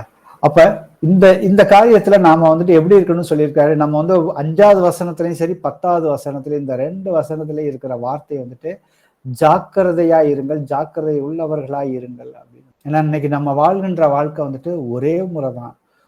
ஒரே தரம் வந்துட்டு பிறப்பதும் ஒரே தரம் தான் மரிக்க போகிறோம். அதுக்கப்புறம் நியாய தீர்ப்புல தான் போய் நிக்க போறோம். நமக்கு இந்த உலகத்துக்குரிய இந்த வாழ்க்கையில நாம ஒவ்வொருத்தரும் ஒவ்வொரு காலகட்டத்துல, சில பேர் வந்து 18 வயசுல கர்த்தரை அறிஞ்சிருக்கலாம், சில பேர் 12 வயசுல அறிஞ்சிருக்கலாம், சில பேர் 40 வயசுல, சில பேர் 50 வயசுல, சில பேர் 70 வயசு 80 வயசுல கூட. எனக்கு தெரிஞ்ச ஒரு சகோதரனுக்கு நான் வந்துட்டு 90 வயசுல அவருக்கு ஞானஸ்தானம் கொடுத்தேன். அவருடைய வயது வந்துட்டு 90 வயசு. ஒரு 2-3 வாரத்துக்கு முன்னாடி ஈரோட்ல ஒரு சகோதரருக்கு வந்துட்டு நாங்கெல்லாம் போய் ஒரு 80 வயசு அவங்க தாத்தா பாட்டிக்கு வந்துட்டு ஞானஸ்தானம் வந்துட்டு கொடுத்தோம். கடைசி மணி நேரத்துல இவர்களெல்லாம் வந்துட்டு உள்ள வந்திருக்காங்க. நாம அத்தனை பேருமே, இங்க இருக்கிற அத்தனை பேருமே வந்துட்டு அந்த திராட்சை தோட்ட ஊமை உங்களுக்கு தெரியும். 3ஆம் மணி நேரம், 6ஆம் மணி நேரம், 9வது மணி நேரம், 11வது மணி நேரத்துல கூட வந்துட்டு கர்த்தர் வந்துட்டு வேலையாட்களை வந்துட்டு தன்னுடைய தோட்டத்துக்கு வேலைக்கு கூட்டிட்டு போய் எல்லாத்துக்கும் ஒரே கூலி தான் வந்துட்டு கொடுத்தாரு. அது நாம வந்துட்டு அந்த 11ஆம் மணி நேரத்துல நாம வந்துட்டு கர்த்தர் நம்மளை அழைத்துட்டு வந்திருக்கிறாரு. அந்த கிடைக்கிற அந்த 1 மணி நேரத்துல நாம வந்துட்டு இந்த 8 காரியங்கள்ல நாம வந்துட்டு பெருக வேண்டும். நமக்கு விசுவாசம் வந்துட்டு இருக்கணும். ஏன்னா கர்த்தர் வர்ற அன்னைக்கு வந்துட்டு விசுவாசத்தை காண்பாரோ மனுஷகுமாரன் காண்பாரோன்னு சொல்லியிருக்காரு. அப்ப நாம வந்துட்டு எல்லா நாளுமே வந்துட்டு எந்த காரியங்கள் செய்யறதா இருந்தாலும் நாம விசுவாசத்துல உறுதியாக இருக்கணும். அது எப்படி நான் விசுவாசத்துல உறுதியாக இருக்க வேண்டும் என்றால், நான் செய்கிற காரியங்களை எல்லாவற்றிலுமே அவரோட நன்றியோட அவரை சார்ந்து இருக்கும் பொழுதுதான் வந்துட்டு அந்த விசுவாசம் எனக்குள்ள வந்துட்டு நிலைச்சு நிற்க முடியும். நான் எனக்கு எக்ஸ்பீரியன்ஸ் இருக்க ஒரு காரியத்தை செய்யறதுக்கு, நேத்து நான் இதை செஞ்சேனே, போன வாரம் இதை செஞ்சேனே, இதே மாதிரி விஷயம் தானே திருப்பி செய்யறேனே, அப்படி இல்லாம நான் எல்லா காரியத்தையும் கர்த்தர்கிட்ட ஒப்புவித்து செய்யும் பொழுது நான் வந்து விசுவாசத்துல உறுதியாக இருக்க முடியும். ஏன்னா அப்பதான் வந்துட்டு நான் வந்துட்டு இவ்வளவு நாளா கர்த்தரை ஏற்றுக்கொள்வதற்கு முன்னாடி நான் வந்துட்டு என்னுடைய மனசும் மாமிசம் விரும்பினதை செஞ்சேன். நான் இண்டிபெண்டா தன்னிச்சையாக முடிவெடுப்பேன் எல்லா காரியத்திலையுமே. ஆனா இனி வந்துட்டு எனக்குள்ள கர்த்தர் இருக்கிறார், அவருக்கு நான் வந்து மகிமை செலுத்தணும், நான் அவரை தான் உயர்த்தணும். அப்ப அவரை நான் எப்படி உயர்த்த முடியும் அப்படின்னு நாம சிந்திச்சு பார்த்தோம்னாக்க, நாம அவரை சார்ந்து இருக்கும் பொழுதுதான் வந்துட்டு. ஸோ அப்படி சார்ந்து இருக்கிறப்ப கர்த்தர் நமக்கு வந்துட்டு பரலோக ராஜ்யத்துக்குள்ள பிரவேசிப்பதற்குரிய எல்லா வழிகளையுமே வந்துட்டு அவர் வந்து அபரிவிதமாக நமக்கு வந்துட்டு திறந்து கொடுக்கிறார். 2 பேதுருல 1 அதிகாரத்துல 11வது வசனத்தை வாசிப்போம். இவ்விதமாய் நம்முடைய கர்த்தரும் இரட்சகருமாகிய இயேசு கிறிஸ்துவினுடைய நித்திய ராஜ்யத்துக்கு உட்படும் பிரவேசம் உங்களுக்கு பரிபூர்ணமாய் அளிக்கப்படும். ஆமென். சோ இந்த 8 காரியங்களையும் நாம வந்துட்டு நிலைச்சு நின்னோம்னாக்க நாம கர்த்தருக்கு வந்துட்டு கனி கொடுத்துக்கிட்டே தான் இருக்க முடியும். கனி கொடுக்காம யாராலையுமே இருக்க முடியாது. ஏன்னா நாம வந்துட்டு அவரை அறிகிற அறிவுல நாம வளர ஆரம்பிச்சோம்னாக்க நாம வந்து வீணராக இருக்க முடியாதுன்னு வசனமே சொல்லி இருக்குது. அப்ப நாம எப்ப வீணராக இருப்போம்னாக்க, அவரை அறிகிற அறிவுல கொஞ்சம் வந்துட்டு அவரை தேடுற விஷயத்துல நாம வந்துட்டு குறையப்படுறப்ப உலகத்துக்குள்ள ஏதாவது ஒரு காரியத்துல வந்துட்டு இழுக்கப்படுவோம். ஆனா இழுக்கப்படுறதுக்கு இன்னைக்கு வந்துட்டு மீடியா ஒரு பெரிய தூண்டுதலாக இருக்குது. ஸோ அந்த மீடியா மூலியமாக எப்படியாவது நாம வந்துட்டு கர்த்தருக்கு சித்தமில்லாத காரியங்களை வந்துட்டு பார்ப்பதோ செய்வதோ, அந்த மாதிரி நம்மளுடைய பேச்சுக்கள், அந்த பெருமையான விஷயங்கள், இதுக்குள்ள ஏதாவது ஒரு விஷயத்துக்குள்ள வந்துட்டு பிசாசானவன் வந்துட்டு, ஏன்னா பிசாசானவன் நம்மளுடைய எதிராளின்னு சொல்லியிருக்காரு, அவன் எவனை விழுங்கலாமோ என்று உங்களை வந்துட்டு சுற்றி திரிகிறான்னு வந்துட்டு சொல்லியிருக்காரு ஏசப்பா. நம்ம கடந்த சில மாதங்களாக நாம வந்து தேவனுடைய ராஜ்யத்துக்குள்ள பிரவேசிப்பதற்கு எப்பொழுதுமே பிசாசானவன் எதிர்த்து நிற்பான். ஏன்னா அவனுடைய ராஜ்யம் எப்பொழுதுமே தேவனுடைய ராஜ்யத்துக்குள்ள இருக்கிறவளுக்கு எதிராக தான் செயல்படுகிறது. அவனை எதிர்த்து நிற்பதற்கும் நமக்கு மாம்சத்தோடும் இரத்தத்தோடும் நமக்கு போராட்டம் கிடையாது, ஆவிக்குரிய போராட்டம் இருக்குது. அதற்கு கர்த்தர் வந்துட்டு சர்வாயுத வர்க்கத்தை வந்துட்டு கொடுத்திருக்கிறாரு. அந்த சத்தியம், நியதி, அதுக்கப்புறம் வந்துட்டு ஆவிக்குரிய சுவிசேஷத்தை நாம எப்படி வந்துட்டு சமாதானத்தின் சுவிசேஷத்தை நாம தயாரிக்கணும், விசுவாசம் என்னும் கேடகம், அதுக்கப்புறம் வந்து பாத்தீங்கன்னாக்கா ரட்சணியம் என்னும் தலை சீராவையும், ஆவியின் பட்டயம், அதுக்கப்புறம் பாத்தீங்கன்னாக்க நம்மளுடைய ஜபம், நம்மளுடைய சாட்சியுள்ள வாழ்க்கை, நாம வசனங்களை வந்துட்டு பரலோக ராஜ்யத்தை குறித்து மற்றவங்கள்ட்ட வந்துட்டு பிரசங்கிக்கிறது, நாம கர்த்தரை துதிப்பதின் மூலியமாக பிசாசானவனை எப்பொழுதுமே நாம வந்துட்டு ஜெயம் கொள்ளக்கூடிய ஆயுதங்களையும் தற்காப்பு ஆயுதங்களையும் அவனை தாக்குவதற்குரிய ஆயுதங்களை குறித்து நாம வந்துட்டு பார்த்தோம். ஆனா இன்னைக்கு நமக்கு வந்துட்டு அவருடைய ராஜ்யத்துக்குள்ள நாம வந்துட்டு பிரவேசிப்பதற்கு அந்த 8 காரியங்கள் சொல்லியிருக்காரு. அதை வரும் வாரங்களை நாம வந்துட்டு இன்னும் டீட்டெயில்டா வந்துட்டு பார்க்கலாம் கர்த்தருக்கு சித்தமானா. அப்ப நம்ம வந்துட்டு இது எல்லாமே எதற்காகனாக்கா அவருடைய ராஜ்யத்துக்குள்ள பரிபூர்ணமாக நாம வந்துட்டு கவலையே இல்லாம வந்துட்டு பிரவேசிப்பதற்கு இந்த மாதிரியான விஷயங்கள் நமக்குள்ள வந்துட்டு பெருக ஆரம்பிச்சுனாக்க நாம எளிமையா வந்துட்டு அவருடைய ராஜ்யத்துக்குள்ள போக முடியும். 2 தீமோத்தேயுல 4:18 வாசிப்போம். கர்த்தர் எல்லா தீமையினின்றும் என்னை ரட்சித்து தம்முடைய பரம ராஜ்யத்தை அடையும்படி காப்பாற்றுவார். அவருக்கு சதா காலங்களிலும் மகிமை உண்டாவதாக. ஆமேன். ஆமேன். இந்த இடத்துல பவுல் தீமோத்திக்கு எழுதுறாரு, கர்த்தர் எல்லா தீமை நின்று என்னை ரட்சித்து. அப்ப கர்த்தரை சொந்த ரட்சகராக ஏற்றுக்கொண்டோம்னாக்க தீமை பிசாசானவன் எப்பொழுதுமே ஏதாவது ஒரு வகையில எதிர்த்து நிற்கதான் செய்வான். ஆனா கர்த்தர் என்னை எல்லா தீமை என்று என்னை ரட்சித்து தம்முடைய பரம ராஜ்யத்தை அடையும்படி காப்பாற்றுவார்னு சொல்லியிருக்காரு. நாம கர்த்தருக்கு உண்மை உள்ளவர்களாக இருந்து நாம கர்த்தருக்குள்ள நாம வளர ஆரம்பிச்சோம்னா கண்டிப்பா நமக்கு முழு பாதுகாப்பு உண்டுன்னு சொல்லி அவர் வாக்கு தத்தம் பண்ணி கொடுத்திருக்கிறார். நாம நம்மளுடைய அடுத்த ஸ்டெப்புக்கு நாம வளர்வதற்கு என்னென்ன காரியங்கள் இருக்கோ அதை நாம கர்த்தருக்குள்ள வளராதபடி தடை செய்கிற காரியங்களை நாம அதை அறிந்து அதை புறம் தள்ளிவிட்டு நம்ம மனம் திரும்பி கர்த்தருக்குள்ள நாம பயணிக்க வேண்டும். 2 தீமோத்தேயுல 4வது அதிகாரத்துல 6-8 வாசிப்போம். ஏனென்றால் நான் இப்பொழுதே பானபலியாக வார்க்கப்பட்டு போகிறேன். நான் தேகத்தை விட்டு பிரியும் காலம் வந்தது. நல்ல போராட்டத்தை போராடினேன், ஓட்டத்தை முடித்தேன், விசுவாசத்தை காத்து கொண்டேன். இது முதல் நீதியின் கிரீடம் எனக்காக வைக்கப்பட்டிருக்கிறது. நீதியுள்ள நியாயாதிபதியாகிய கர்த்தர் அந்நாளிலே அதை எனக்கு தந்தருளுவார். எனக்கு மாத்திரமல்ல, அவர் பிரசன்னமாகுதலை விரும்பும் யாவருக்கும் அதை தந்தருளுவார். ஆமேன். ஆமேன். கர்த்தர் தன்னுடைய அவர் மறிக்க போகிறேங்கிற அந்த விஷயத்த கர்த்தர் அவருக்கு காண்பிச்சிட்டாரு. அதை காண்பிச்சதுக்கு அப்புறம் தீமோத்திக்கு சொல்றாரு, நான் இவ்வளவு நாள் ஓடின ஓட்டம் பாத்தீங்கன்னாக்கா என்னுடைய போராட்டம் நல்ல ஒரு போராட்டமா தான் இருந்துச்சு. கர்த்தருக்குள்ள விசுவாசத்தை காத்து கொண்டேன்னு சொல்றாரு. நல்ல போராட்டத்தை போராடினேன், ஓட்டத்தை முடித்தேன், விசுவாசத்தை காத்து கொண்டேன்ங்கிறாரு. நான் கர்த்தர் சொல்லிக்காரு, கர்த்தர் பூமிக்கு வரும்பொழுது விசுவாசத்தை காண்பாரோன்னா கர்த்தர் வரப்போறது பின்னாடி. ஆனா அதற்கு முன்னாடி இந்த 2000 வருஷமா பாத்தீங்கன்னாக்க எவ்வளவு பேர் கர்த்தருக்குள்ள மரித்து இருக்கிறாங்க. அப்ப மரிக்கும் பொழுது அவர்கள் விசுவாசத்தை காத்து கொள்ள வேண்டும். அதுதான் இந்த இடத்துல அழகா அவர் சொல்றாரு, நல்ல போராட்டத்தை போராடின கர்த்தருக்குள்ள அவர் சொன்ன காரியங்களை எல்லாத்தையும் நான் செஞ்சு முடிச்சுட்டேன், ஓட்டத்தை முடித்து விட்டேன், விசுவாசத்தை காத்து கொண்டேன்னு சொல்றாரு. அப்ப விசுவாசத்தை காக்கிற அத்தனை பேர்த்துக்குமே கர்த்தர் நீதியின் கிரீடத்தை எனக்காக வைக்கப்பட்டிருக்கிறது. அதை எப்படி கொடுக்க போறாரு? அவர் கர்த்தர் துவக்கத்துல நாம பிரசங்கில வாசிக்கும் போது பாத்தீங்கன்னாக்க அந்தரங்கமான எல்லா காரியங்களையுமே தேவன் நீதிக்கு முன்பாக கொண்டு வருவார். எல்லாத்தையும் அவர் நியாயம் விசாரிப்பார். நீதியுள்ள நியாயாதிபதியாகிய கர்த்தர் அந்நாளிலே அதை எனக்கு தந்தருள்வாருன்னு சொல்றாரு. எனக்கு மாத்திரமல்ல, இவர் உறுதியா சொல்றாரு, அவர் நியாயம் விசாரிப்பதற்கு முன்னாடி. ஏன்னாக்கா அவர் எப்படி உறுதியா சொல்ல முடியும்னாக்கா அவருடைய இருதயம் அவரை எந்த விதத்திலையும் குற்றப்படுத்தல. அவருடைய இருதயம் அவரை குற்றப்படுத்தாதனால அவர் உறுதியா சொல்றாரு, கர்த்தர் எனக்கு தந்துட்டாரு அப்படின்னு தான் அவர் சொல்றாரு. அவருக்கு மாத்திரம் கிடையாது, நம்ம எல்லோருக்குமே தான். அவர் பிரசன்னமாகுதலை விரும்பும் யாவருக்கும் அதை தந்தருள்வார். அப்ப நம்மை நாமே நிதானிக்கக்கூடிய இது அந்த தருணமாக இருக்கிறது. அவருடைய வருகையின் போது நாம எல்லோருமே வலது புறத்துல நிக்கணும். வாசிப்போமே மத்தேயுல 25வது அதிகாரத்துல 31-34 வரைக்கும். அன்றியும் மனுஷகுமாரன் தமது மகிமை பொருந்தினவராய் சகல பரிசுத்த தூதரோடும் கூட வரும்போது தமது மகிமையுள்ள சிங்காசனத்தின் மேல் வீற்றிருப்பார். அப்பொழுது சகல ஜனங்களும் அவருக்கு முன்பாக சேர்க்கப்படுவார்கள். மேய்ப்பனானவன் செம்மறி ஆடுகளையும் வெள்ளாடுகளையும் வெவ்வேறாக பிரிக்கிறது போல அவர்களை அவர் பிரித்து செம்மறி ஆடுகளை தமது வலது பக்கத்திலும் வெள்ளாடுகளை தமது இடது பக்கத்திலும் நிறுத்துவார். அப்பொழுது ராஜா தமது வலது பக்கத்தில் நிற்பவர்களை பார்த்து, வாருங்கள், என் பிதாவினால் ஆசீர்வதிக்கப்பட்டவர்களே, உலகம் உண்டானது முதல் உங்களுக்காக ஆயத்தம் பண்ணப்பட்டிருக்கிற ராஜ்யத்தை சுதந்தரித்துக் கொள்ளுங்கள். ஆமென். ஆமென். கடைசியா கர்த்தர் வர்ற அன்னைக்கு இந்த விஷயங்கள் தான் நடக்க போகுது.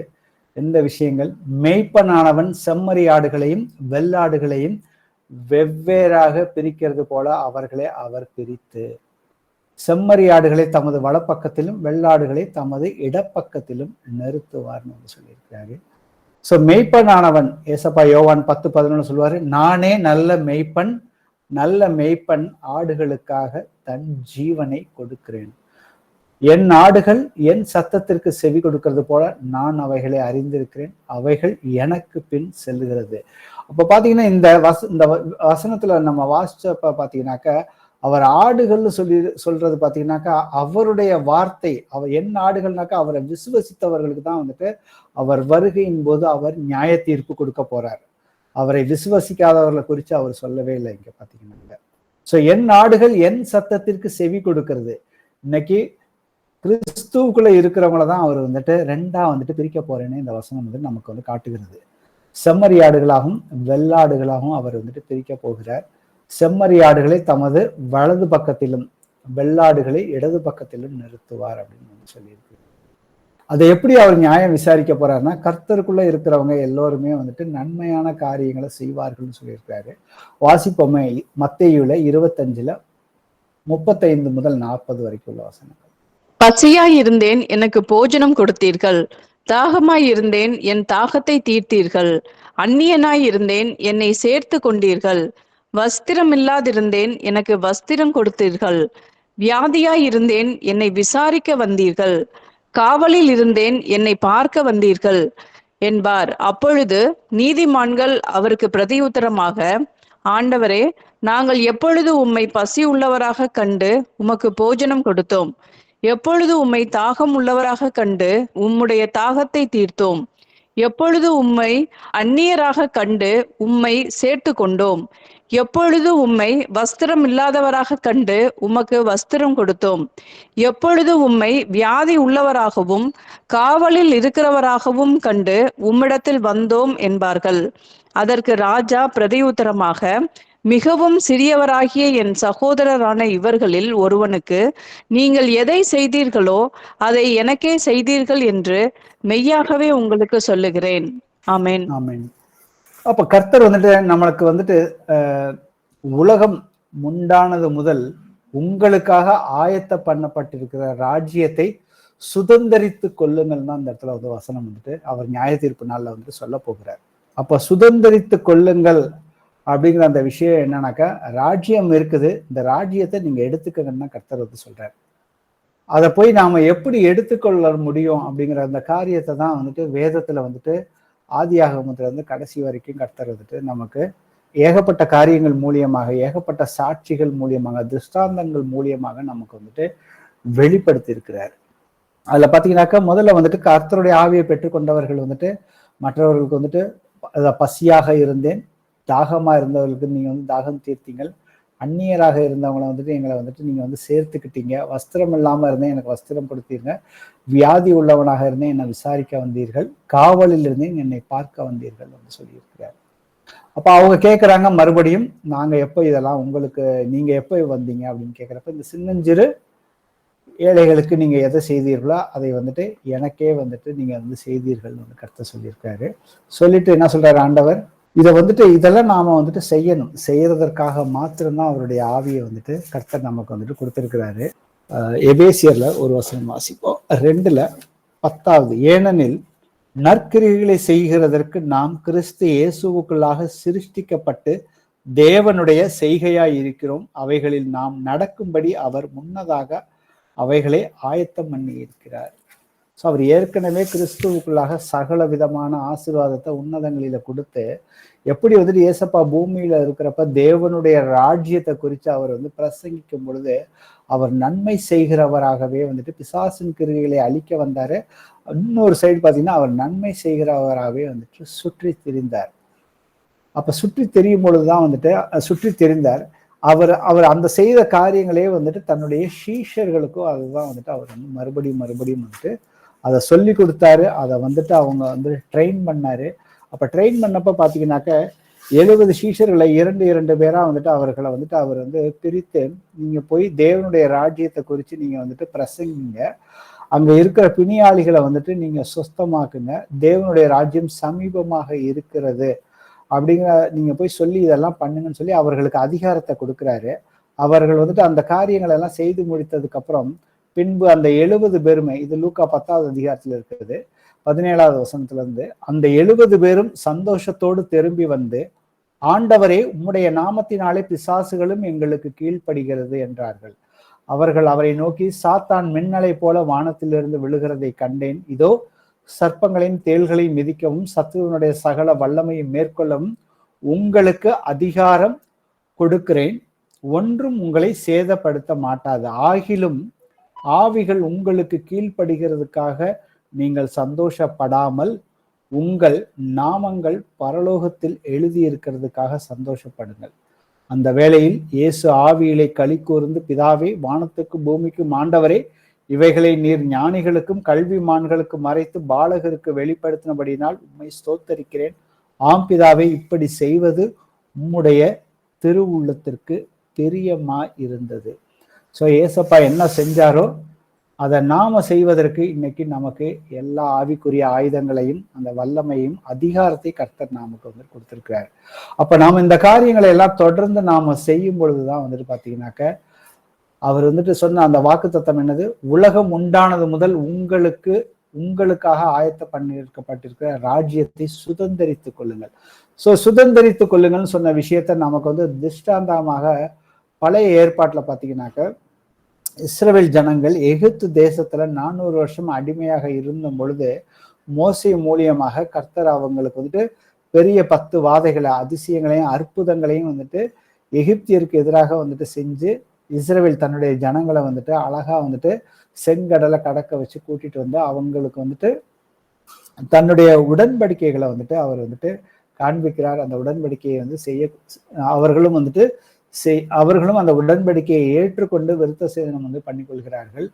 அதுக்கப்புறம் பாத்தீங்கன்னாக்க அவ்வளவு நாட்கள் வந்துட்டு அவர் வந்து ஒரு பெரிய அதிசயங்களை செஞ்சு, நான் உங்க கூட தான் இருக்க போறேன், நீங்க போய் அந்த கானான் தேசத்துக்குள்ள போய் நீங்க அங்க போய் யுத்தம் பண்ணி அதை வந்துட்டு சுதந்திரித்துக் கொள்ளுங்க, நான் உங்க கூட தான் இருக்கிறேன்னு வந்து சொன்னாங்க. அதுல வந்து நிறைய பேர் வந்துட்டு பின்வாங்கி பயந்து போய் கலகம் பண்ண அத்தனை அந்த அந்த சந்ததியை வந்துட்டு கர்த்தர் வந்து காலேபே, ஜோஷுவாவை தவிர, அதுக்கப்புறம் மோசே மரித்ததுக்கு அப்புறம் ஜோஷுவா மூலியமாக கர்த்தர் வந்துட்டு யோர்தான் நதிக்கரையை வந்துட்டு அவங்களுக்கு 2ஆ பொளந்து அவங்க அதை கடந்து போய் அதுக்கப்புறம் வந்துட்டு அடுத்த சந்ததியில இருந்தா அவங்க 40 வருஷம் சுற்றி திரிந்து பயந்தவர்கள் அத்தனை பேருமே கர்த்தருக்கு விரோதமாக முறுமுறுத்த அவிவிசுவாசிகள் அத்தனை பேருமே வந்துட்டு அந்த ராஜ்யத்தை வந்துட்டு சுதந்திரித்து கொள்ள முடியவில்லை. ஆனா அவர்களுக்கு அடுத்த வந்த சந்ததியினர் வந்துட்டு சுதந்திரித்து கொண்டார்கள். ஆனா அதை விசுவாசத்தோட விசுவசித்த, கர்த்தருடைய வாக்குத்தத்தங்களை வந்துட்டு முழுமையாக விசுவசித்த காலேபும் யோசுவாவும் மட்டும்தான் வந்துட்டு அவங்க வந்துட்டு அந்த கானான் தேசத்துக்குள்ள காலடி வைத்தார்கள். அவர்கள் போய் அதை வந்துட்டு சுதந்திரித்து கொண்டார்கள். அதே போலதான் இன்னைக்கு அது வந்துட்டு ஒரு நிழல், ஆக்சுவலா அது நடந்த சம்பவம் நிழல் தான். ஆனா இன்னைக்கு ஆவிக்குரியவர்களாக நமக்கு கர்த்தர் வந்துட்டு பரலோக ராஜ்யத்தை நமக்காக வந்துட்டு ஆயத்தம் பண்ணி வச்சிருக்கிறார். அதை நாம தான் வந்துட்டு சுதந்திரித்து கொள்ள முடியும். அதை நாம எப்படி சுதந்திரித்து கொள்ள முடியும்னாக்க, அவரை அறிகிற தேவனையும் நம்முடைய கர்த்தராகி இயேசுவையும் அறிகிற அறிவினால் நமக்கு வந்துட்டு கிருபையும் சமாதானமும் பெருக கடவுள்னு சொல்லியிருக்கிறார். அப்ப நாம வந்துட்டு அனுதினமும் அவரை அறிகிற அறிவுல வளர ஆரம்பிச்சோம்னாக்க கண்டிப்பா வந்துட்டு இங்க இருக்கிற அத்தனை பேருமே தேவனுடைய ராஜ்யத்தை நாம வந்துட்டு கண்டிப்பாக வந்துட்டு சுதந்திரித்து கொள்ள முடியும். ஸோ நாமே வந்துட்டு சோதித்து அறிந்து கொள்வோம். நம்ம ஏதாவது கர்த்தருக்கு சித்தமில்லாத காரியங்கள் ஏதாவது நாம வந்துட்டு என்னுடைய பார்வையினாலேயோ என்னுடைய சொல்லினாலேயோ செயலினாலேயோ நான் கேட்கிற வார்த்தைகளினாலேயோ ஏதாவது கர்த்தருக்கு விரோதமாக நான் செய்திருந்தால் இந்த நேரத்துல வந்துட்டு நாம வந்துட்டு மனம் திரும்பி நாம் அதற்கு வந்து ஒப்பு கொடுப்போம். எங்கள் கர்த்தராகிய இயேசுவே, உம்மை போற்றுகிறோம், உம்மை வாழ்த்துகிறோம், உம்மை ஆராதிக்கின்றோம், உமக்கு மகிமை செலுத்துகிறோம். அப்பா இயேசுவே, ஜீவனுள்ளவரே, நீங்க வந்துட்டு எங்களுக்காக ஆயத்தம் பண்ணி வச்சிருக்கிறீங்கப்பா. அந்த பரலோக ராஜ்யத்தை ஆயத்தம் பண்ணி அதை வந்துட்டு சுதந்திரித்து கொள்ளுங்கன்னு சொல்லி எங்களுக்கு உம்முடைய திவ்ய வல்லமையினால ஆவிக்குரிய ஆசீர்வாதங்களை எங்களை நீங்க ஆசீர்வதிச்சிருக்கிறீங்கப்பா. நீங்க எங்களுக்காக அநேக வாக்குத்தத்தங்களை கொடுத்திருக்கிறீங்கப்பா. நாங்கள் எல்லோருமே பாவிகளாக இருந்தோம். இதற்கு வந்துட்டு தகுதி இல்லாதவர்களாக இருந்த எங்களை வந்துட்டு நீங்க வந்துட்டு தெரிந்து கொண்டு நாங்கள் மிகுந்த கனிகளை கொடுக்க வேண்டும் என்பதற்காக நீர் எங்களுக்காக வானத்தையும் பூமியையும் உண்டாக்கின எங்கள் கர்த்தராகிய இயேசுவே, நீர் எங்களுடைய பாவங்களுக்காக மாமிசத்துல நீர் வந்துட்டு வெளிப்பட்டீர். எங்கள் பாவங்களை உங்களுடைய சரீரத்துல சுமந்து எங்களுக்காக காயப்பட்டு ரத்தம் சிந்தினீங்கப்பா. எங்களுக்காக நீங்க மரிச்சு அடக்கம் பண்ணப்பட்டு அப்பா உயிர்த்தீங்கப்பா. உண்மை விசுவசிக்கிற ஒவ்வொருவருக்குள்ளாக நீரே பரிசுத்த ஆவியானவராக வந்துட்டு உங்களுடைய வருகை வரைக்கும் எங்களுடைய ஆவி, ஆத்துமா, சரீரம் இது அனைத்தையுமே வந்துட்டு முழுமையாக பரிசுத்தப்படுத்துவதற்காக நாங்கள் எல்லோருமே எங்களை முழுமையாக ஒப்பு கொடுக்குறோமாப்பா. தகப்பனே, நாங்கள் செய்த எல்லா தவறுகளையும் நீர் வந்து மன்னிங்கப்பா. உங்களுடைய ரத்தம் வந்துட்டு எங்களுடைய சகல பாவங்களையுமே சுத்திகரிக்குதப்பா. எங்களை பிசாசின் ராஜ்யத்திலிருந்து மீட்டெடுக்கப்பட்டிருக்கிறது. எங்களுடைய பாவங்கள் உங்களுடைய ரத்தம் வந்துட்டு மன்னிக்குதப்பா. நீங்க வந்துட்டு உங்களுடைய ரத்தம் வந்துட்டு எங்களை வந்துட்டு முழுமையாக சுத்திகரிக்குதப்பா. உங்களுடைய ரத்தமானது எங்களை வந்துட்டு நீதிமான்களாக்குறதப்பா. உங்களுடைய ரத்தமானது எங்களை வந்துட்டு பரிசுத்தமாகிறதப்பா. நாங்கள் பரிசுத்தமாக இருக்கும் பொழுதுதான் நாங்க வந்துட்டு உங்களோட நாள்ல வந்துட்டு நாங்களும் உண்மை போல வந்துட்டு மறுரூபமாகும்னு சொல்லியிருக்கீங்கப்பா. இங்க இருக்கிற அத்தனை பேருமே வந்துட்டு வந்திருக்கிற ஒவ்வொருவரையுமே கர்த்தராகிய இயேசு கிறிஸ்துவின் நாமத்தினால அவர்களையும் அவங்க குடும்பத்தாரையுமே இந்த சபை கூடுதலை கலந்து கொள்ள முடியாத சகோதரர்களையும் எல்லோரையுமே இயேசுவின் நாமத்தினால ஆசீர்வதிக்கிறேனப்பா. இயேசுவின் ஜீவன் உள்ளவரே, நீர் ஒருவரே மெய்யான தேவன் அப்பா. உண்மை பற்றி அறிகிற அறிவிலையும் அதே போல உண்மை நாங்கள் வந்து மற்றவர்களுக்கும் உமது நாமத்தையும் உமது அதிசயங்களையுமே சொல்லக்கூடிய வாக்குகளை எங்களுக்கு தந்தள்ளும் அப்பா. நாங்கள் சுவிசேஷத்தை அறிவிக்கக்கூடிய பாதைகளை இங்கே எல்லோருக்கும் கொடுத்து நீர் எங்கள் ஒவ்வொருவரையுமே வந்துட்டு உங்களுடைய கிருபையினாலே எங்களுக்கு நீங்க முழு சமாதானத்தை கொடுத்து உங்களுடைய வருகை வரைக்கும் எங்களை வழிநடத்தும்படியாக இயேசு கிறிஸ்துவின் நாமத்தினாலே எங்களுடைய எல்லா ஜபங்களையுமே ஏறெடுத்து கேட்கிறோம். ஜீவனுள்ள நல்ல பிதாவே, ஆமென். சொல்லுங்க சிஸ்டர். எங்க வீட்டுக்கு ஒரு பாட்டியம்மா வருவாங்க பிரதர். அவங்களுக்கு கொஞ்சம் தைராய்டு பிரச்சனை, கழுத்துல கட்டி இருக்குது. அப்புறம் அவங்க மருமக, நானு, அவங்க 3 பேரும் சேர்ந்து ஒரு நாள் ஜெபம் பண்ணோம் பிரதர். வீட்டுலதான் ஜெபம் பண்ணிட்டு இருக்கிறேன். இப்ப கொஞ்சம் வலி எல்லாம் கொஞ்சம் குறைஞ்சிருக்குது. அந்த கட்டியும் கொஞ்சம் கரைஞ்சிருக்கு. நிரந்தரமாக ஏசப்பா வந்து சுகப்படுத்தணும்னு நாங்க ஜெபம் பண்ண சொல்றோம் பிரதர். அவங்க புறஜாதிகளா இருக்காங்க, ரட்சிக்கப்படுறதுக்கு ஏசப்பா ஒரு அற்புதத்தை செய்யணும்னு நாங்க கெஞ்சி மண்டான்றோம் பிரதர். அவங்க பேர் என்னம்மா? அவங்க பேரு சந்திரா. அந்த அம்மா பேரு அவங்களுக்கு சுவிசேஷம் எல்லாமே நீங்க சொல்லி கொடுத்துட்டீங்கல்ல? சுவிசேஷம் சொல்லியிருக்கேன் பிரதர். அவங்க ஏசப்பாவை நேசிக்கிறாங்க, ஏசப்பா விசுவசிக்கிறாங்க. அவங்க ஆனா ஃபர்ஸ்ட்ல ஒரு இந்து பேக்ரவுண்ட் தான். அவங்க கட்டட சபைக்கு போயிட்டு இருக்காங்க பிரதர். அவங்கள்ட்ட நான் சொல்லியிருக்கிறேன், ஏதாவது ஒண்ணுன்னா நான் அங்கதான் போவேன்னு சொன்னாங்க. அங்கெல்லாம் ஆண்டவர் இல்ல. ஆலயங்கிறது நம்மளோட இருதயம் தாமா. அங்க வீட்டுல இருந்து நீங்க ஜெபம் பண்ணுங்க, ஆண்டவர் வந்து உங்களை சத்தத்துக்கு செவி கொடுப்பாரு அப்படின்னு சொல்லியிருக்கேன் பிரதர். அவங்களும் சரின்னு சொல்லியிருக்காங்க பிரதர். சத்தியம்லாம் அவங்க நான் சொல்லிக்கிட்டு தான் இருக்கிறேன் அவங்களுக்கு. அவங்க விசுவசிக்கிறாங்க பிரதர். சரி, கண்டிப்பா நம்ம வந்துட்டு நீங்க ஏற்கனவே சத்தியத்தை சொல்லியிருக்கிறீங்க, அவங்களுக்காக ஜெபம் பண்ணியிருக்கிறீங்க. இன்னைக்கு நாம வந்து சபையாரா எங்கு 2 அல்லது 3 கூடி ஜெபம் பண்றோமோ கண்டிப்பா அந்த காரியங்களை வந்து கர்த்தர் வந்து வாய்க்க செய்வார். ஏன்னா இந்த ஜெபம் வந்துட்டு அவருக்கு சித்தமான ஜெபம். நோய்கள்ல இருந்து விடுதலை ஆக வேண்டும். ஏன்னா அவர் எப்பொழுதுமே அவர் வந்து இந்த பூமியில இருந்தும் பொழுது சுற்றி திரிகிற நாட்கள்ல எல்லா நாட்களிலுமே அவர் தேவனுடைய ராஜ்யத்தை குறிச்சும் அங்க இருந்த பிணியாளிகளை சுகமாக்கி பிசாசுகளை விரட்டி கொண்டேதான் இருந்தாருன்னு சொல்லியிருக்காரு. அதே அதிகாரத்தை கர்த்தர் நமக்கும் வந்து கொடுத்திருக்கிறாரு. நாம இது அவருக்கு சித்தமானத ஜெபத்தை வந்து செய்ய பொழுது கண்டிப்பா, ஏன்னா அவருடைய வார்த்தைகளை நாம வந்து சுவிசேஷமா அறிவிச்சதுக்கு அப்புறம் அவர்களுக்காக ஜெபம் பண்றப்ப கண்டிப்பா வந்து அந்த காரியங்களை கர்த்தர் வாய்க்க பண்ணுவாரு. எங்கள் கர்த்தராகிய இயேசுவே, உம்மை போற்றுகிறோம், உம்மை வாழ்த்துகிறோம், உம்மை ஆராதிக்கிறோம். அப்பா தகப்பனே, இதோ சகோதரி சந்திராவுக்காக நாங்கள் வந்துட்டு ஒரு விஷயம் உமது சமூகத்துல நாங்க சபையா வந்துட்டு கூடி வருகிறோம். அப்பா அவர்களுக்காக நாங்கள் உமக்கு நன்றி செலுத்துகிறோம். அவர்கள் உம்முடைய நாமத்தை அறிந்திருக்கிறார்கள். நீர் அவர்களுக்காக நீர் மரித்தீர், அடக்கம் பண்ணப்பட்டீர், உயிர்த்தீர், அதை வந்து விசுவசிக்கிறாங்கப்பா. இயேசுவே ஜீவன் உள்ளவரே, நீர் மெய்யான தேவன் என்பதை அவங்க வந்துட்டு உறுதியாக பற்றி கொள்வதற்கு நீங்க அவரை சுகப்படுத்தினதற்காக நாங்கள் உமக்கு நன்றி செலுத்தி எங்களுடைய ஜெபத்தை ஏறெடுக்கிறோம். அப்பா இயேசுவே ஜீவன் உள்ளவரே, அவருடைய கழுத்துல கட்டி இருக்குன்னு சொல்லி இருக்கிறாங்கப்பா. அது வேற சரீரத்துல வேற எந்த பகுதிகளில் இருந்தாலுமே இயேசு கிறிஸ்துவின் பரிசுத்தமுள்ள நாமத்தினால அந்த கட்டி வந்துட்டு முழுமையாக கரைந்து போ என்று இயேசுவின் நாமத்தினால கட்டளை இடுகிறேன். இயேசுவே ஜீவன் உள்ளவரே, அவர்கள் வந்துட்டு சத்தியத்தை அறிந்து கொள்வதற்கு அவர்களுடைய இருதயத்தை திறந்து கொடுக்கும்படியாக ஜெபிக்கிறேன். அப்பா அவர்கள் எதுவும் வந்துட்டு தவறான வழியில் போகாமல் அந்த விக்கிரகங்களுக்கும் சரி, அதே போல வந்துட்டு பொருளாசையாகிய அந்த விக்கிரக ஆராதனைக்குள்ளேயும் வந்துட்டு போய் விழுந்தாதபடி அவர்களை வந்து நீரே உங்களுடைய ஆவியினாலே பாதுகாக்கும்படியாக நாங்கள் இந்த நேரத்தில் ஜெபிக்கிறோம். அப்பா இயேசு கிறிஸ்துவின் வல்லமையுள்ள நாமத்தினால அவங்களுக்கு வந்துட்டு சரீரத்துல அந்த பலவீனத்தை ஏற்படுத்துகிற அசுத்தாவியை இப்பொழுதே சகோதரியை விட்டு முழுமையாக வெளியே போ. உனக்கு அவர்கள் சரீரத்துல எந்த அதிகாரம் இல்லை என்று இயேசுவின் நாமத்தினால உனக்கு கட்டளை இடுகிறோம். இயேசுவே ஜீவன் உள்ளவரே, இதோ இந்த சகோதரி பிரேயர் ரெக்வெஸ்ட் வச்சாங்கப்பா. அவங்க மூலியமாக சகோதரிய சந்திராவை வந்துட்டு சத்தியத்துல வழி நடத்தி ஞானஸ்தானம் எடுப்பதற்கு, அப்ப அவர்களும் வந்துட்டு உங்களுடைய ராஜ்யத்துக்குள்ள பிரவேசிப்பதற்கு நாங்கள் அனைவருமே வந்துட்டு இயேசு கிறிஸ்துவின் நாமத்தினால எங்களுடைய எல்லா ஜெபத்தை ஏறெடுத்து கேட்கிறோம். ஜீவனுள்ள நல்ல பிதாவே, ஆமென். ஆமென். Praise Lord brother. Thank you Praise brother. the Lord. Thank you Jesus. Brother, சொல்லுங்க சிஸ்டர். பாப்பாவுக்கு லாவண்யாவுக்கும் 2 நாளாவே ஜுரங்க பிரதர். வாமிட்டு தலைவலி இருக்குதுங்க பிரதர். ஓகே, லாவண்யாங்களா? ஓகே, லாவண்யா. சரி. இப்போ குழந்தைக்கு வந்துட்டு ஒரு ஓகே வியாதி வந்திருக்குது, தலைவலி வாமிட் வந்திருக்குது. ஏதாவது காரியங்கள் பெற்றோர்கள் வந்துட்டு ஏதாவது கர்த்தருக்குள்ள வந்துட்டு மனம் திரும்ப வேண்டிய காரியங்கள் ஏதாவது இருந்துச்சுன்னா ஜெபத்துல வச்சு பாவங்களை அறிக்கையிட்டு மனம் திரும்ப வேண்டிய காரியங்களை மனம் திரும்புங்க. இந்த நேரத்துல வந்துட்டு ஏசப்பா வந்துட்டு அவர் நமக்கு வாக்குத்தத்தம் பண்ணி கொடுத்துருக்காரு. அவருடைய தழும்புகளால வந்துட்டு நீங்கள் சுகமானீர்கள்னு சொல்லியிருக்காரு.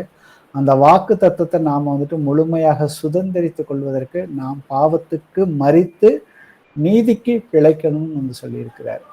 ஸோ அவர் பரிசுத்தமாக இருக்கிறது போல நாமளும் பரிசுத்தமாக இருக்கணும். எந்த காரியத்திலேயாவது ஏதாவது அவருக்கு சித்தமில்லாத காரியங்கள் இருந்தாக்க அதுல வந்துட்டு முழுமையாக வந்துட்டு மனம் திரும்புவோம்.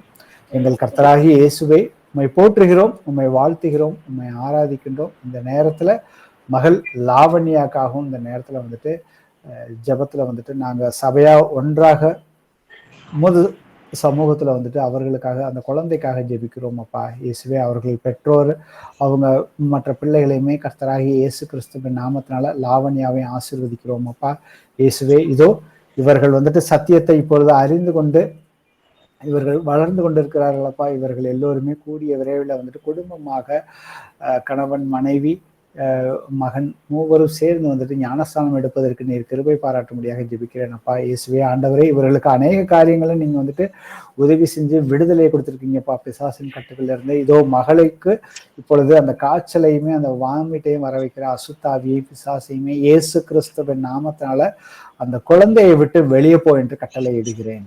இயேசுவே ஜீவனுள்ளவரே, அப்பா தகப்பனே, உம்மால் கூடாத காரியம் ஒன்றுமில்லை, மனம் திரும்பி சுகம் அடையுங்கள்னு சொல்லியிருக்கிறீங்கப்பா. இயேசுவே, அந்த மனம் திரும்புவதற்குரிய காரியங்களை உங்க பெற்றோருக்கு நீங்க காண்பிச்சு கொடுத்து அவர்களை வந்துட்டு உம்முடைய ஆவியினாலே, உம்முடைய ஆலோசனையினாலே, உம்முடைய சகோதரர்கள் அவர்களுக்கு வந்துட்டு ஜெபத்துல உதவி செய்யறாங்கப்பா. அதே போல அவர்களுக்கு மாமிசமான போராட்டத்துல நீங்க வந்துட்டு அவங்களுக்கு வந்துட்டு எல்லா பலத்தையும் கொடுத்து அவங்க பரிசுத்தத்துல நடப்பதற்கு நீங்க உதவி செய்யுங்கப்பா. அந்த மகளை ஆசீர்வதிக்கிறோம். அந்த மகளுக்கு வந்துட்டு அந்த தொந்தரவுகளை ஏற்படுத்துகிற அந்த பலவீனத்தின் அசுத்தாவியை, காய்ச்சல் அசுத்தாவியை இயேசு கிறிஸ்துவின் நாமத்தினாலே இப்பொழுதே வெளியே போய் என்று கட்டளை இடுகிறோம். இயேசுவே, உங்களுடைய தழும்புகளால மகள் முழுமையாக சுகம் அடைந்து விட்டார்கள். நீங்கள் இந்த தந்த சுகத்திற்காக உமக்கு கொடான கோடி நன்றிகளை ஏறெடுத்து இயேசு கிறிஸ்துவின் நாமத்தினாலே எங்களுடைய எல்லா ஜெபத்தையுமே ஏறெடுத்து கேட்கிறோம். ஜீவனுள்ள நல்ல பிதாவே, ஆமென். ஏசப்பா வந்துட்டு சுகத்தை கொடுத்துட்டார். Praise Lord, brother. Praise Lord sister. Praise Lord. Actually, Daddy Peter Anthony Sami, அவங்க இப்ப ஸ்ட்ரோக்னால ஹாஸ்பிட்டல் அட்மிட் ஆயிருக்கிறாங்க, உங்களுக்கு தெரியும் டாக்டர். ஆமா சிஸ்டர், சொல்லுங்க. என்னன்னா இன்னைக்கு நியூராலஜி சைட்ல இருந்து என்ன சொல்லியிருக்கிறாங்கன்னா, ட்ரெக்கசமெடல் கழுத்து கீழே ஒரு டியூப் போட்டிருந்தாங்கல்ல, அந்த டியூபும் ஃபுட் டியூப் நம்ம எல்லாம் ரிமூவ் பண்ணிருக்கலாம் இன்னைக்கு 2 days கிட்ட பார்த்துட்டு. அது ரிமூவ் பண்ணிட்டா நம்ம டிஸ்சார்ஜ் ஆகுறதுக்கு டைம் ஆயிருச்சு பிரதர். அப்புறம் என்னன்னா இந்த 3 days-ஆவா அப்பாவுக்கு சண்டே, மண்டே, டியூஸ்டே, இன்னோட வெனஸ்டே, ஆனா சண்டே எனக்கு காய்ச்சல் வரல, மண்டே அண்ட் டியூஸ்டே, வெனஸ்டே இன்னைக்கு 3 நாளும் சேர்ந்து அப்பாவுக்கு வந்து ஷிவரிங் ஆகி ஃபீவர் வந்துச்சு பிரதர். இதனால என்ன ஆச்சு, அப்பாவுக்கு வந்து ஹார்ட் ரேட் வந்து இன்க்ரீஸ் ஆயிடுச்சு பிரதர். 150 அந்த ரேஞ்சுக்கு போச்சு.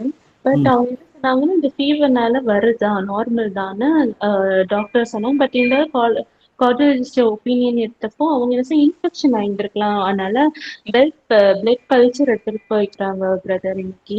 ஸோ அந்த பிளட் கல்ச்சர்ல வந்து எல்லாம் நார்மலா இருக்கணும். இன்ஃபெக்ஷன் இருந்தாலும் ஏசப்பா வந்து அந்த மாத்திரை மூலியமா எல்லாம் கியூர் பண்ணணும். நுரையீரல்ல எந்த ஒரு பிரச்சனையும் இருக்கக்கூடாது. அப்புறம் அப்பாவுக்காக நெக்ஸ்ட் நாளைக்கு எந்த ஒரு ஃபீவரும் வரக்கூடாதுன்னு ப்ரேயர் பண்ணிக்கோங்க பிரதர். ஓகே. ஸோ கர்த்தர் வந்துட்டு நமக்கு வந்துட்டு கொடுத்தாக்க எல்லாத்தையும் வந்துட்டு பரிபூர்ணமாக தான் வந்து கொடுப்பாரு.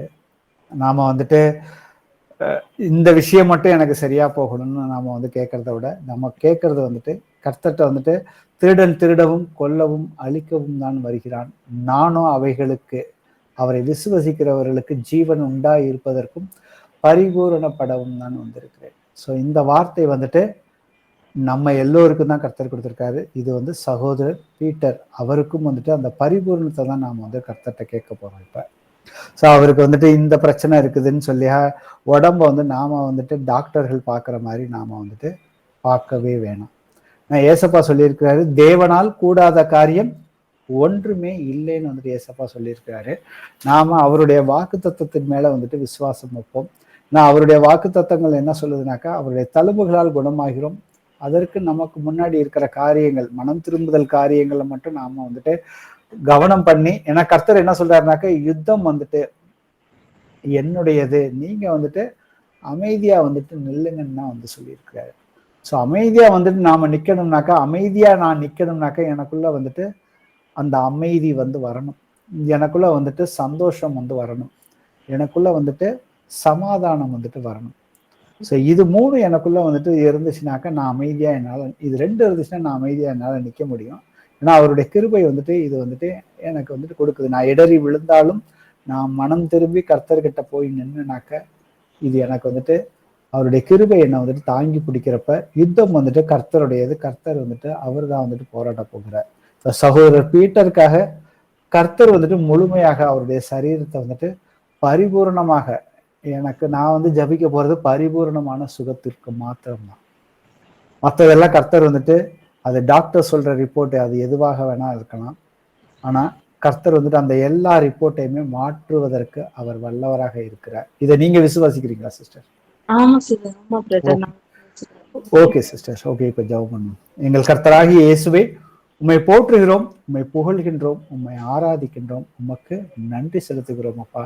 இயேசுவே, நீர் நல்லவர், நீர் வல்லமை மிக்கவரப்பா, நீர் வந்து என்றுமே மாறாதவர். உம்முடைய வாக்கு தத்தங்கள் எல்லாம் வந்து கர்த்தராகிய இயேசு கிறிஸ்துவுக்குள் ஆம் என்றும் ஆம் என்றும் இருக்குதப்பா. அப்பா, நாங்கள் எல்லோருமே உமக்கு முன்பாக பாவிகளாக இருந்தோம் அப்பா. எங்களை நீங்க வந்துட்டு இன்னைக்கு வந்துட்டு தெரிந்து கொண்டீங்கப்பா.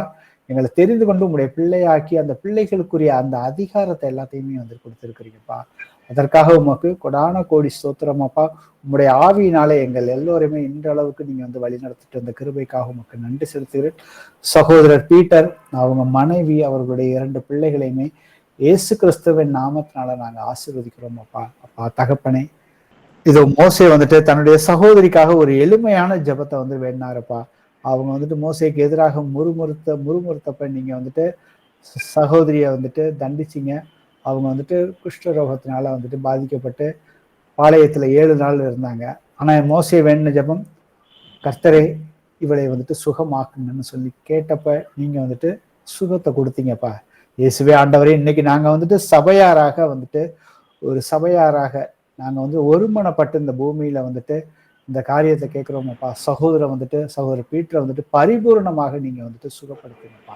உம்மால் கூடாத காரியம் ஒன்றுமே இல்லை. டாக்டர்கள் எவ்வளவோ ரிப்போர்ட்ஸ்கள் வந்துட்டு கடந்த ஒரு மாதமாக சொல்லி கொண்டேதான் இருக்கிறார்களப்பா.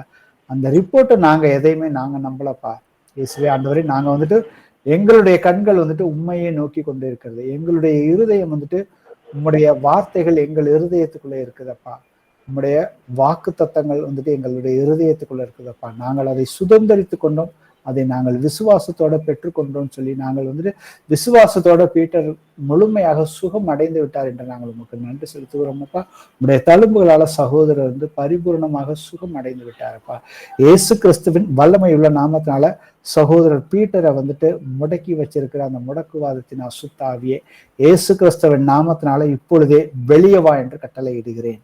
இயேசுவே ஆண்டவரே, அவருடைய அந்த மூளை பகுதியுமே அவருடைய பார்வை மற்ற எந்த பாகங்கள்ல அவரை வந்துட்டு பலவீனப்படுத்துகிற அந்த பலவீனத்தின் அசுத்தாவியை கர்த்தராகிய இயேசு கிறிஸ்துவின் நாமத்தினால சகோதரனை விட்டு இப்பொழுதே முழுமையாக வெளியவா என்று கட்டளையிடுகிறார்.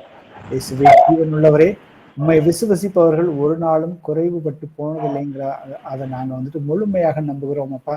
திருடன் திருடுறதுக்கு மாத்திரம்தான் வருகிறானப்பா.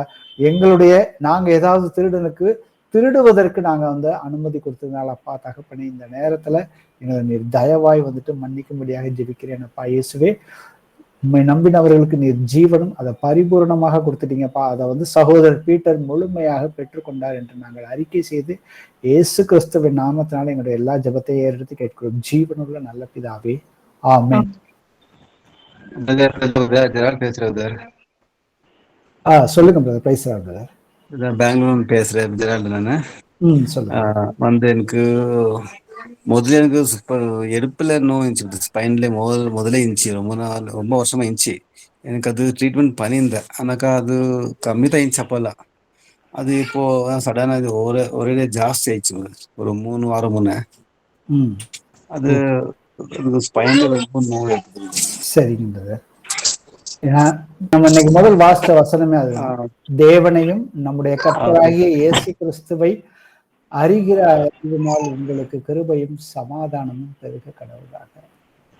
ஸோ நீங்க கர்த்தருக்குள்ள வந்துட்டு காரியங்கள் அவரை அறிகிற அறிவில் நீங்க வந்துட்டு உங்களை நிதானிச்சு பாருங்க, எந்த அளவுக்கு நீங்க வந்து வசனத்தை வந்துட்டு உட்கொள்கிறீர்கள்ங்கிறத பாருங்க. மனுஷன் அப்பத்தினால் மாத்திரமல்ல, தேவனுடைய ஒவ்வொரு வார்த்தையினாலும் பிழைப்பான். ஏன்னா தேவனுடைய வார்த்தையை நாம உட்கொள்ளும் பொழுது வேதத்தின் மேல பிரியமாக இருந்து இரவும் பகலும் தியானிக்கிற மனுஷன் பாக்கியவான், அவன் செய்கிற காரியம் எல்லாம் வாய்க்குன்னு கர்த்தர் சொல்லியிருக்கிறார். ஸோ அப்ப கர்த்தருக்கு ஏதாவது சித்தம் இல்லாத காரியங்கள் வீட்டுக்குள்ள நடக்குதா அப்படிங்கிறத பாருங்க. உங்களுக்குள்ள இருக்குதா? வீட்டுக்குள்ள குடும்பத்துக்குள்ள இந்த அவருடைய சமாதானம் முழுசா இருக்குதா இல்லையா? அந்த சமாதானத்தை குடும்பத்துக்குள்ள இல்லைனாக்க அதுக்கு முழு பொறுப்பு வந்துட்டு அந்த வீட்டு தலைவர் தான் எடுக்கணும். அந்த வீட்டு தலைவர் எடுக்க தவறுற பட்சத்துல வந்து கர்த்தருடைய ஆளுகை வந்துட்டு அங்க வந்துட்டு குறைய ஆரம்பிக்கும். சரி, முக்கியமான விஷயம். அப்ப அந்த ஆளுகையை வந்துட்டு குறைய விடாம நாம வந்துட்டு அவருடைய கிருபையை வந்துட்டு பற்றி கொள்ள வேண்டும். அதற்கு நாம வந்துட்டு அவருடைய வார்த்தை, ஏன்னா நீங்கள் என்னிலும் என் வார்த்தைகள் உங்களிலும் நிலைத்திருந்தால் நீங்கள் கேட்டுக்கொள்வது எதுவோ அது கண்டிப்பா வந்துட்டு உங்களுக்கு வந்து செய்து கொடுக்கப்படும் கர்த்தர் சொல்லியிருக்கிறார். ஸோ இந்த வார்த்தை வந்துட்டு உண்மையான வார்த்தை தான். ஸோ இந்த காரியங்களை நீங்க வந்துட்டு நிதானிச்சு பார்த்துக்கங்க. இப்ப நாம வந்துட்டு ஜெபத்துக்குள்ள போவோம். இன்னொரு விஷயம் சொல்லுங்க பிரதர். வந்துட்டு இந்த கால ரைட் சைட்ல வந்து ரொம்ப வந்து கரண்ட். அதாவது இப்ப நம்ம வந்து ஹோல் பாடிக்கு தான் நம்ம வந்துட்டு ப்ரேயர் பண்ண போறோம். சரி, இப்ப நம்ம வந்துட்டு ஆண்டவரால எல்லா காரியமும் செய்ய முடியும். இதை நீங்க நம்புறீங்கல்ல? அவருக்கு வந்துட்டு அவருக்கு காய்ச்சல்னாலும் ஒண்ணுதான், கேன்சர்னாலும் ஒண்ணுதான். ஏன்னா அவர் தான் எல்லாத்தையுமே வந்து சிருஷ்டித்தார். அவர் உள்ளங்கையில வந்துட்டு என்னுடைய உருவம் எப்படி இருக்குதுங்கிறது எல்லாமே தெரியும். நம்மளுடைய தலைமுடிகள் எல்லாம் வந்துட்டு எண்ணப்பட்டிருக்கிறது அவருக்கு தெரியும் ஆக்சுவலா. ஏன்னா நாம எந்த அளவுக்கு கர்த்தரை வந்துட்டு பாக்குறோங்கிறது தான் வந்துட்டு இருக்குது.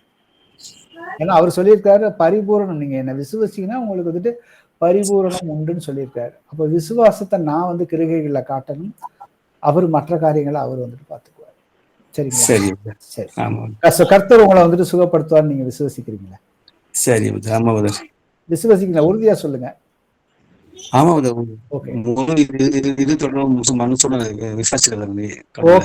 இப்ப பிரேயர் பண்ணணும். எங்கள் கர்த்தராகிய இயேசுவே, உம்மை போற்றுகிறோம், உம்மை வாழ்த்துகிறோம், உம்மை ஆராதிக்கின்றோம்.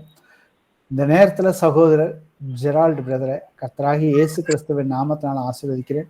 அவருடைய குடும்பத்தார் அனைவரையுமே இயேசுவின் நாமத்தினால ஆசீர்வதிக்கிறேன்ப்பா. என் சமாதானத்தை நான் உங்களுக்கு கொடுக்கிறேன், உலகம் கொடுக்கிற சமாதானம் அல்ல, என் சமாதானம் வந்து உலகத்துக்கு கொடுக்குற மாதிரி கிடையாதுன்னு சொல்லியிருக்கீங்கப்பா. இந்த சமாதானத்தை சகோதரர் ஜெரால்டுக்கும் அவருடைய குடும்பத்தாருக்கும் நீங்க உங்களுடைய வார்த்தையினால கொடுக்கும்படியாக இந்த நேரத்துல ஜெபிக்கிறேனப்பா. இந்த சமாதானத்தை குலைக்கிற அசுத்தாவிகளை பிசாசை இயேசு கிறிஸ்துவின் நாமத்தினாலே அவர்களை விட்டு வெளியே போய் என்று கட்டளையிடுகிறேன். இயேசுவே ஆண்டவரே, அப்போஸ்தலர் 3:20 சொல்லியிருக்கீங்க, ஒவ்வொருவரும் மனம் திரும்பி நீங்கள் வந்துட்டு குணம் அடையுங்கள், நீங்கள் நீதிக்கு பிழைத்திருக்கும்படி அவருடைய தழும்புகளால் நாம வந்துட்டு சுகமாகிறோம். இந்த வாக்கு தத்துவத்தை வந்துட்டு சகோதரர் ஜெரால்டு முழுமையாக வந்துட்டு அவர் பெற்றுக்கொண்டாருங்கிறத நாங்க விசுவசிக்கிறோமப்பா. இயேசு கிறிஸ்துவின் நாமத்தினால சகோதரனுடைய ஸ்பைன்லையும் அவருடைய காலில் தலை முதல் பாதம் வரைக்கும் அந்த நரம்புகள் வழியாக அந்த இரத்த ஓட்டங்களை வந்துட்டு தடை செய்கிற அசுத்தாவியை இயேசு கிறிஸ்துவின் நாமத்தினால இப்பொழுதே வெளியே வா என்று கட்டளை இடுகிறேன். இயேசுவே ஜீவன் உள்ளவரே, இதோ சகோதரனுக்கு அந்த இடுப்புல வலியை கொடுக்கிற அசுத்தாவியை இப்பொழுதே வெளியே வா என்று கட்டளை இடுகிறேன். அவருக்கு அவருடைய இருதயத்துக்குள்ள வந்துட்டு பயத்தை உண்டு பண்ணுகிற அசுத்தாவியை இயேசு கிறிஸ்துவின் நாமத்தினால வெளியே வா, உனக்கு எந்த அதிகாரம் இல்லை. கர்த்தர் வந்துட்டு பயமுள்ள ஆவியை கொடுக்கவில்லை, அன்பும் தெளிந்த புத்தியும் வல்லமையுள்ள ஆவியை சகோதரருக்கு கொடுத்திருக்கிறார். இயேசு கிறிஸ்துவின் நாமத்தினால அவர் ஆசீர்வதிக்கிறேன். அவர் பரிபூர்ணமாக சுகம் அடைந்து விட்டார். இயேசுவே ஆண்டவரே, உங்களுடைய ஜீவன் உள்ள நாளெல்லாம் வந்துட்டு சகோதரர் உமக்கு உத்தமும் உண்மையும் உத்தமுமாக நடப்பதற்கும், உங்களுடைய வார்த்தைகளை வந்துட்டு அவர் தேடி ஆராய்ச்சி பண்ணி பார்ப்பதற்கும், உங்களுடைய கிருபையினாலே அவர் வந்துட்டு வளர்வதற்கும், அது சமாதானத்தோட சந்தோஷத்தோட என்றென்றைக்கு இருப்பதற்கு நீரே உதவி செய்யும்படியாக எங்கள் மீட்பரும் இரட்சகரும் ஆகிய இயேசு கிறிஸ்துவின் நாமத்தினால எங்களுடைய எல்லா ஜெபத்தையும் ஏறெடுத்து கேட்கிறேன் ஜீவனுள்ள நல்ல பிதாவே, ஆமென்.